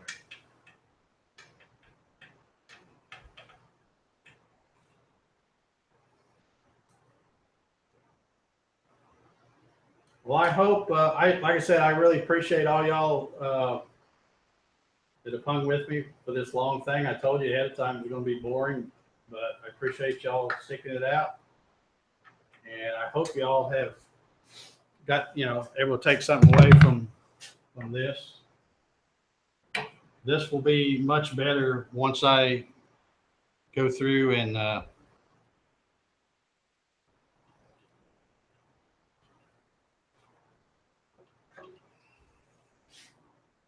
right. Once I go through and put an index at the beginning of it or in the description where people can. Okay, so now, as I mentioned earlier, we're on our last stepper motor. And again, the X will need some kind of spacer blocks. If you don't want to buy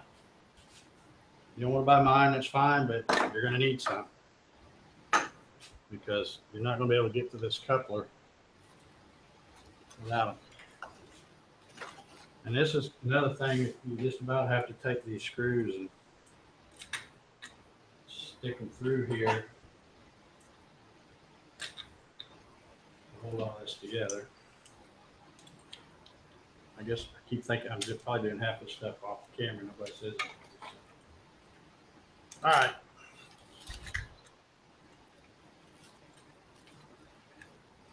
So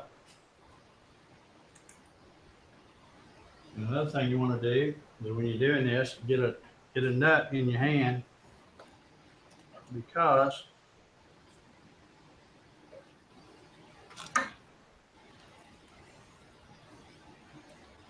all right, so I'm gonna have to turn that screw a little bit.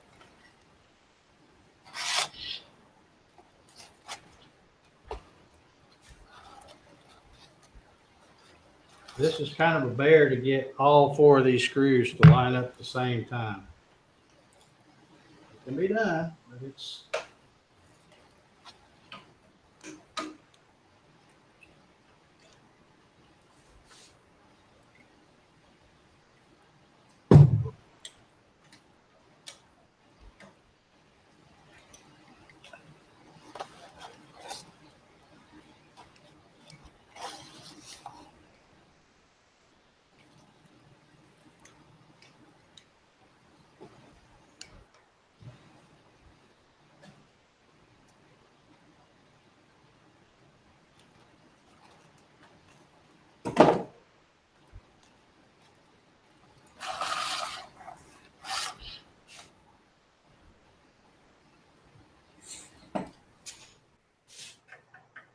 one thing you can do if you have trouble getting this to go through. You can take these two screws over here where I'm holding that bearing mount on and kind of loosen them up a little and leave them loose.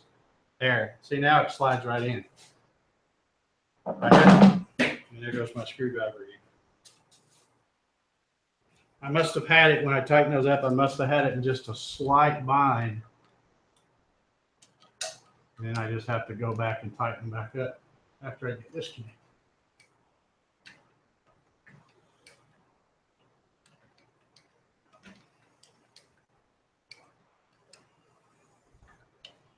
For those of you that are still hanging around, like I said, I've already had some folks message me and email me stuff, telling me stuff they'd like to see in this type of format.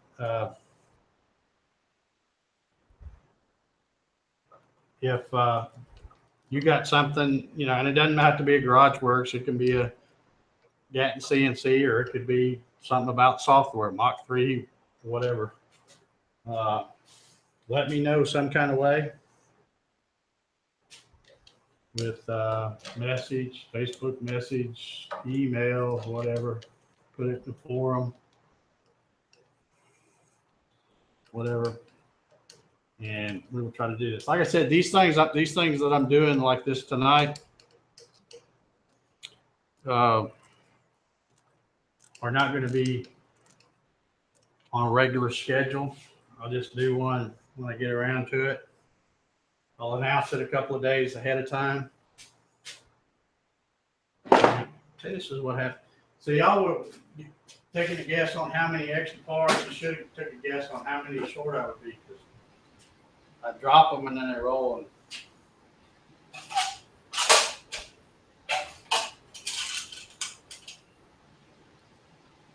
Or maybe they're laying here on the table somewhere.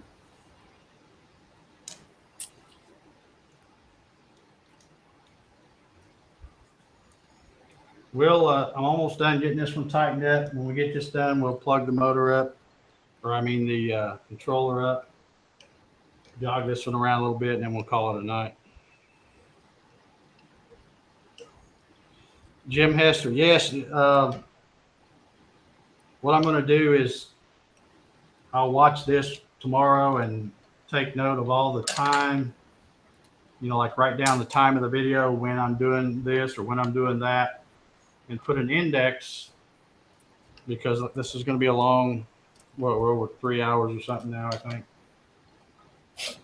But that way, this whole video, it's kind of useless if you do this and don't let people know, hey, at an hour and 15 minutes in, he did this, and that's what you need to see. Okay, we got that one all done. Let me tighten up this. While you tighten that up, Gussie Banjos wanted me to ask if you can ask Dave to talk about top, hold downs, etc. I'm getting tabletop. Okay, say that again, Juan. I think I heard what you were saying. It was breaking up a little. You talking about a tabletop for the machine? Yeah, his question.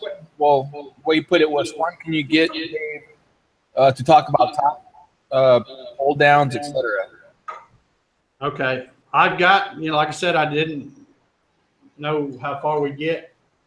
I've got the tabletop that I already had on this machine sitting right over here. I can show that. And, I was going to wait and show that on the next one or whatever. Ray says, how much advance notice did I give for the showing? When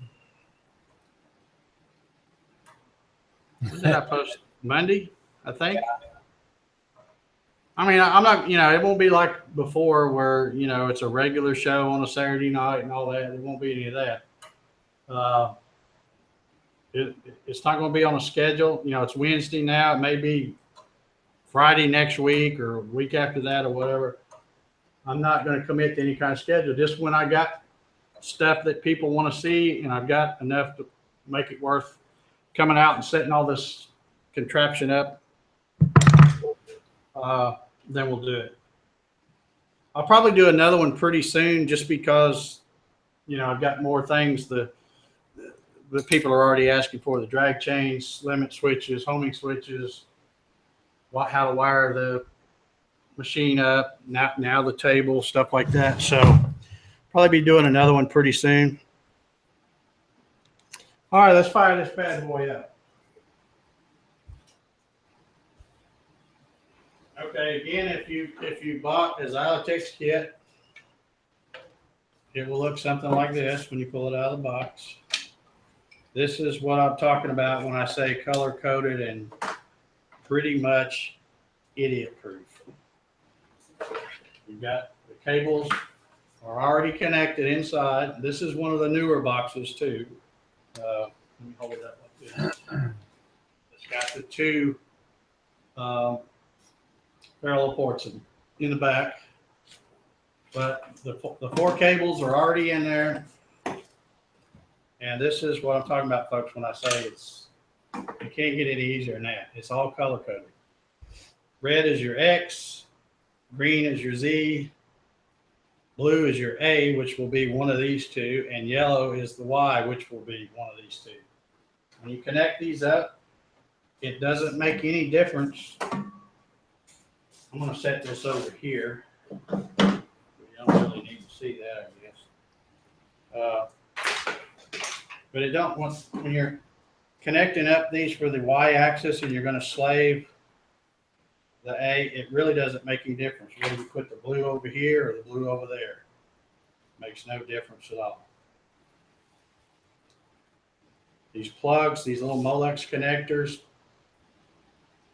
they can't go in the wrong way. I mean, I guess you could if you really were stupid and forced them in, but they got a little V slot, so they really only connect one way.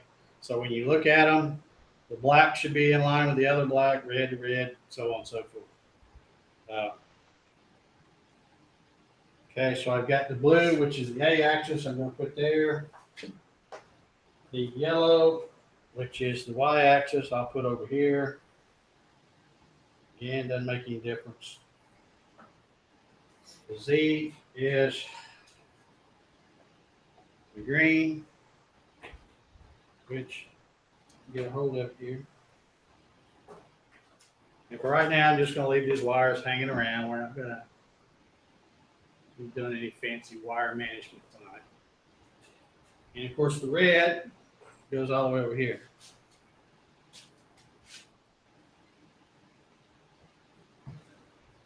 And I'll have to be careful because it does move. Yeah. Kind of right.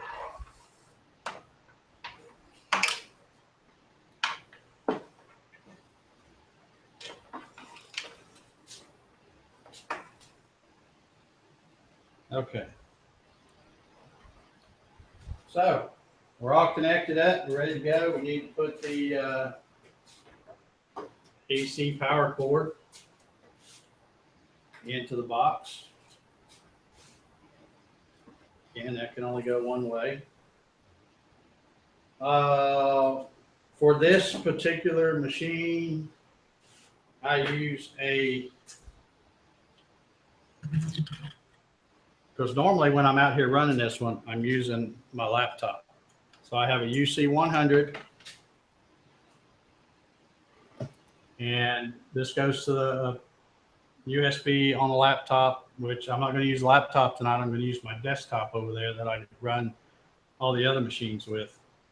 And then you hook the parallel cable to here, and then into one of the parallel cable or connections in the box. Doesn't make any difference which one. Next week or whenever when we talk about homing switches, we'll be using a breakout board, and I probably this also is what comes with the kit, the Xylotex kit. It's a little 3-foot cable. I like to buy the bigger, longer cables off of Amazon. I have like a couple of 15 footers that I use. So I'm connecting my UC100 to this parallel cable. Now this parallel cable is going to go to the back of the box. On either one, I'm just going to stick it in the top one for now. Okay, now I need to take this parallel cable and connect it to this laptop, which I know y'all can't see this because I'm out of the shot. It's not that exciting to see. I'm actually going to unplug the other UC100 that I used for the Gatton just to get it out of the way.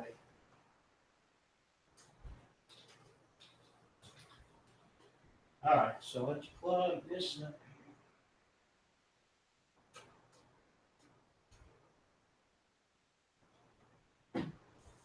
Okay.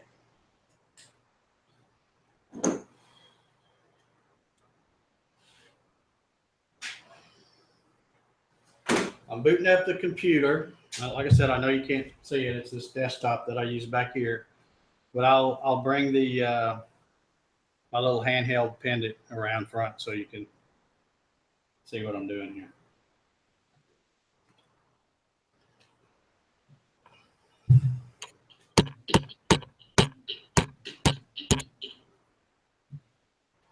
How many of y'all are hanging with me here? How many have we got?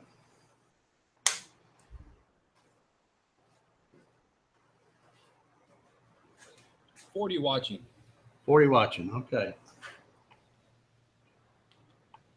Switching microphones. I guess my other one was having echo.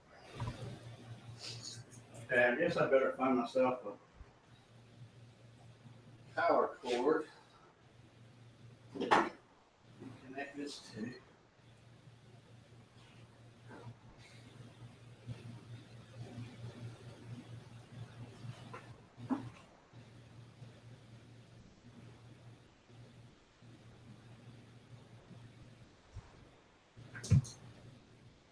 Okay, let's see here if this thing is booted up. Still working on it. What I'm going to do is I don't know if I have a profile on this desktop for this machine or not, but a lot of my machines, since I always put the stepper motor for the X on the right-hand side, a lot of times I can pretty much pick any machine profile and they'll run any of my machines because I make them all exactly the same way. Even the Gattons and all that, the stepper motor for the X is over on the right-hand side. So I am going to select the machine profile for the Gatton CNC, and it should work with this one, I believe.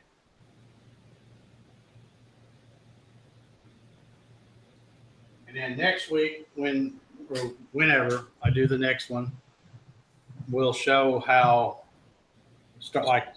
like you guys would be starting from complete scratch, how you have to set up your controller, your Mach 3 for the first time. So I'll go through those as well. But for now, since it's late, I'm just going to try to see it move.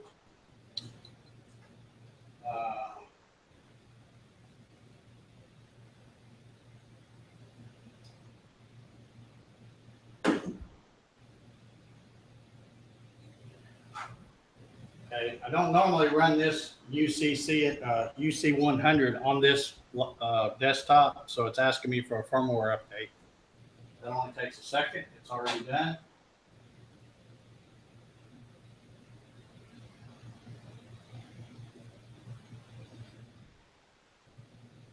Guess I got a question for you. How about since you have on your bigger machine the homing switches? Yeah. Could you still use the same profile for, like, let's say? Well, it's funny you mention that because I'm disabling those right now. Okay.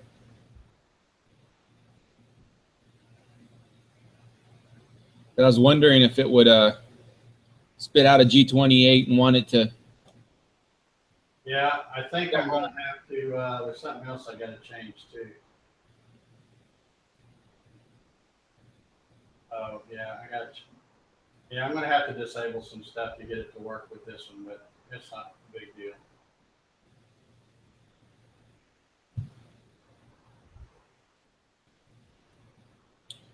Jeff Robinson has a question for you. So he says, Dave, what would you like to see added to the Gatton or GarageWorX line? What would I like to see added? Yep. More sales.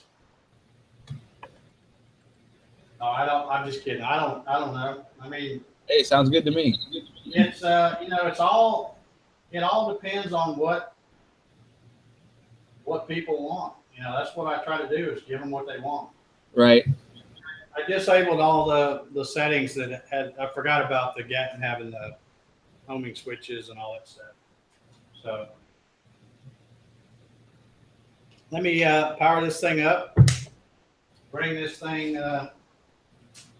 this pendant right here.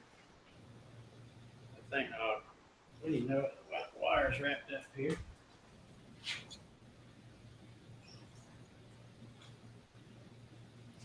Okay. So this is this right here is how I'm going to move this, since the laptop or the desktop's way over there. So I think we're all set. We got everything connected right. We're going to power on the Xylotex box, and you'll hear the motors lock in.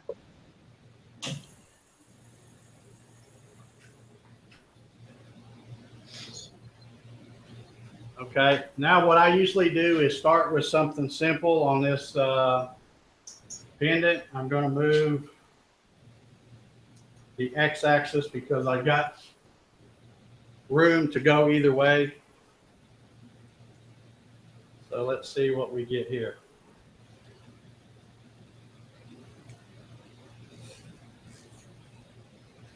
I'm not getting nothing here on this. I bet I've got another setting I got to change because of that Gatton CNC. While you do that, Jesse Brown suggesting that you do a video on that pendant. Yeah, I've had a lot of folks ask me about this pendant. Yeah, he's mentioning he just got his in today. Yeah, this one's really sweet. I mean, the other one was nice, but this one is much nicer. I think I may have to. I'm going to restart this thing since I had to make all those changes. I think maybe that's what it is. I got to restart it.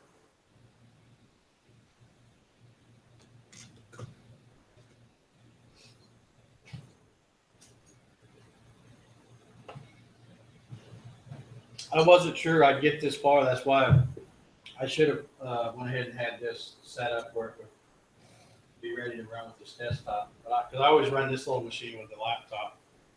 But this one, I hardly ever run. Let's see. Let's check the. Yeah, it's reading that thing okay.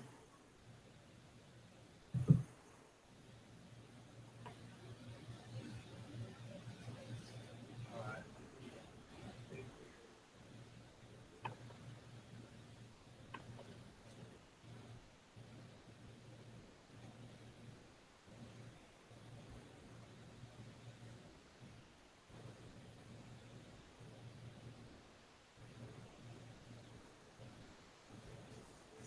All right. I'm not getting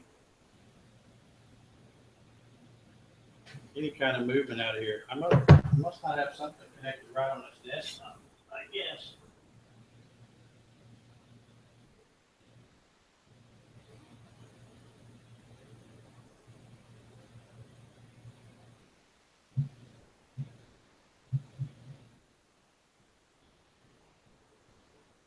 It's all lit up on the UC 100.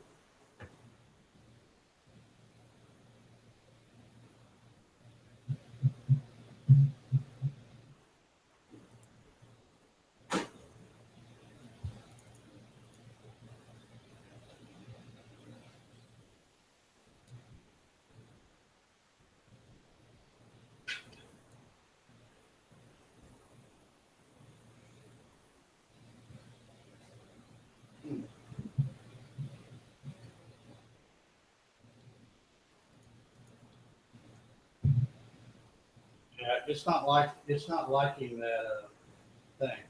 I'll tell you what I'm going to do. Is because there's not much to setting one up in Mach 3, but just since this one doesn't have any bells and whistles on it. So I'm going to turn that off and I'm just going to create a new profile real quick now that I messed my other one up.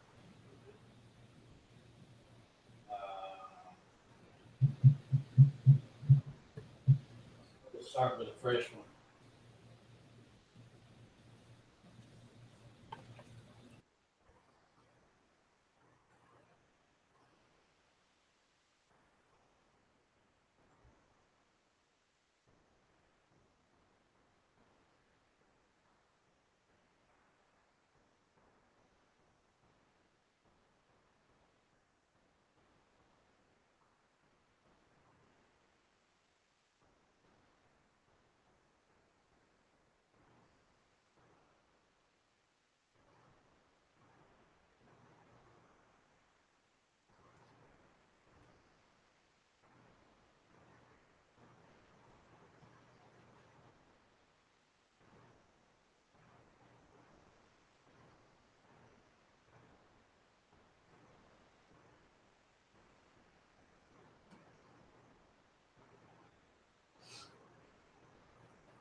Live. Okay, I just real quickly just set up another profile. I don't know why that other one wasn't working, and I forgot I've got this is wireless keyboard, so I can bring it over here. So everything is release the X is moving in the correct way. Okay, there you saw that grab. So let's try the Z.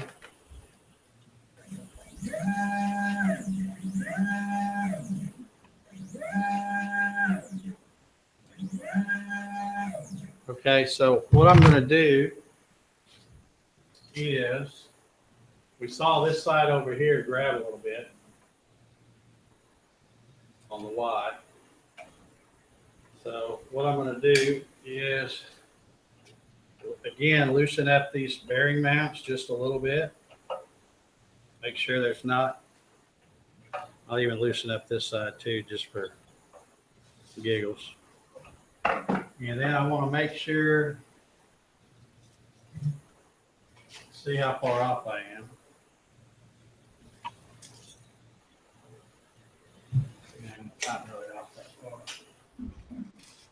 I'll just turn it off.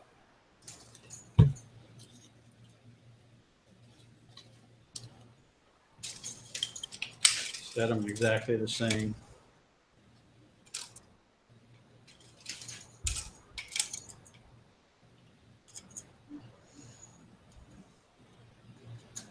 That's why you want to be careful when you're starting these up for the first time, particularly on the Y-axis, because you've got slave motors. You want to make sure you don't just hold the button down and, you know, try to take off, because if one side stalls for whatever reason, you can rack that thing really bad in a hurry. Okay, so now where did I set the, here we go. So we'll turn it back on.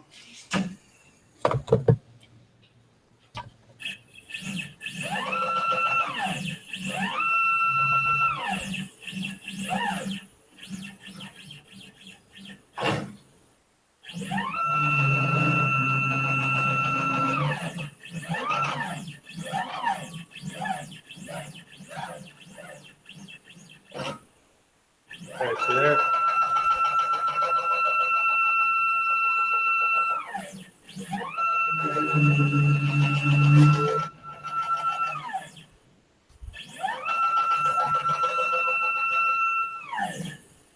Okay, so there you see, I haven't really put any lube on these lead screws, but if they get just, you know, get in a little bit of a bind, one side will stall. So what I'm probably going to do here is, let's try this. I'm going to bring this all the way up to the front.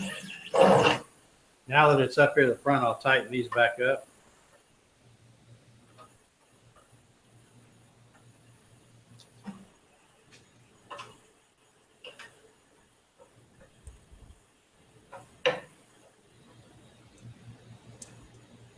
One trick you can do too is, like I said, the holes for in this channel right here where you mount that bearing mount, when you get your kit, they're going to be, you know, really tight. They're going to be full of powder coating. You can, you know, you can get a screw in there, but if you have trouble getting this lined up, don't feel like you can't pull that out and take a little bit larger drill bit and open that up, because all you're doing is, you know, making a bigger through hole for that mount. And if it has a little room to move, it can find it where it needs to be and line itself up. So.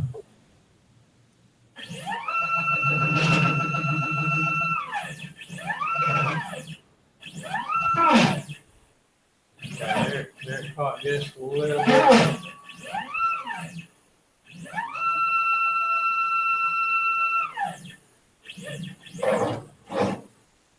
Probably what I can do is, a lot of times these screws, like I said, they've been sitting out a while because they've been on this machine. I've been running a laser, but I didn't put any lube on them.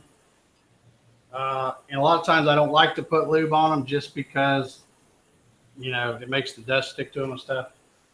But, and plus, a lot of times right out of the package, and I'm sure you guys that have got kits, you know, they're still oily from being shipped from McMaster. So, because once I cut them to length and file them, I put them back in those little plastic sleeves and send them right on. So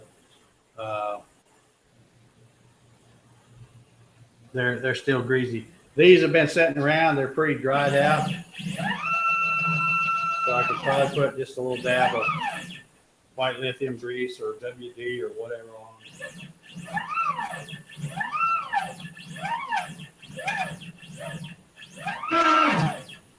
Yeah, it's got a spot right back here where it's wanting to hang a little bit.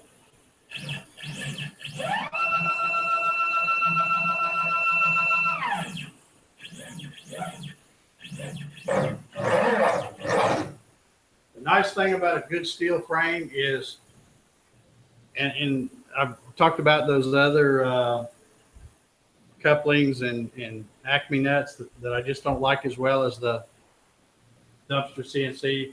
The good thing about having a steel frame is the weakest link in this machine is the stepper motor. So when I run this forward, you can hear that stepper motor stalling, and it don't hurt a thing for them to stall. But when you have those other couplers on there, those springy type ones, they're the weak link. So when you bottom this out and hit this, and the stepper motor's still turning, it'll stretch them things out like a, I don't know what, like a big spring. But all right, I guess we've been on there long enough. We've done a marathon session here. It's almost midnight here. Juan, I can't thank you enough for hanging with me, buddy. No problem. We got still 41 folks. Good Lord, somebody left the door open and Donald Matthews got in here. What's up with that? Hey, Donald. Been here a while. Yeah. Well, let me switch cameras right quick here.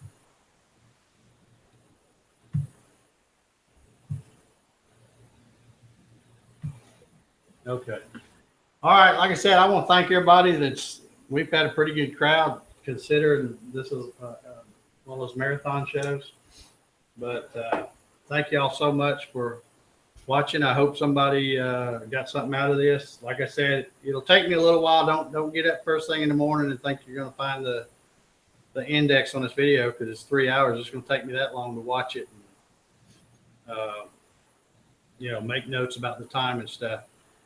But I'll do another one soon. We'll go back over how to wire the thing up, how to run drag chain, or not how to run drag chain. There's a million different ways. I'll just show you how I like to do it. It's really simple. I got to order some, by the way, because I don't have any yet. But we'll talk about drag chain, homing switches, touch plate, all that kind of stuff. So I guess that's going to do it. Thank y'all for watching. Everybody have a good night, and we'll talk to y'all later. Take care.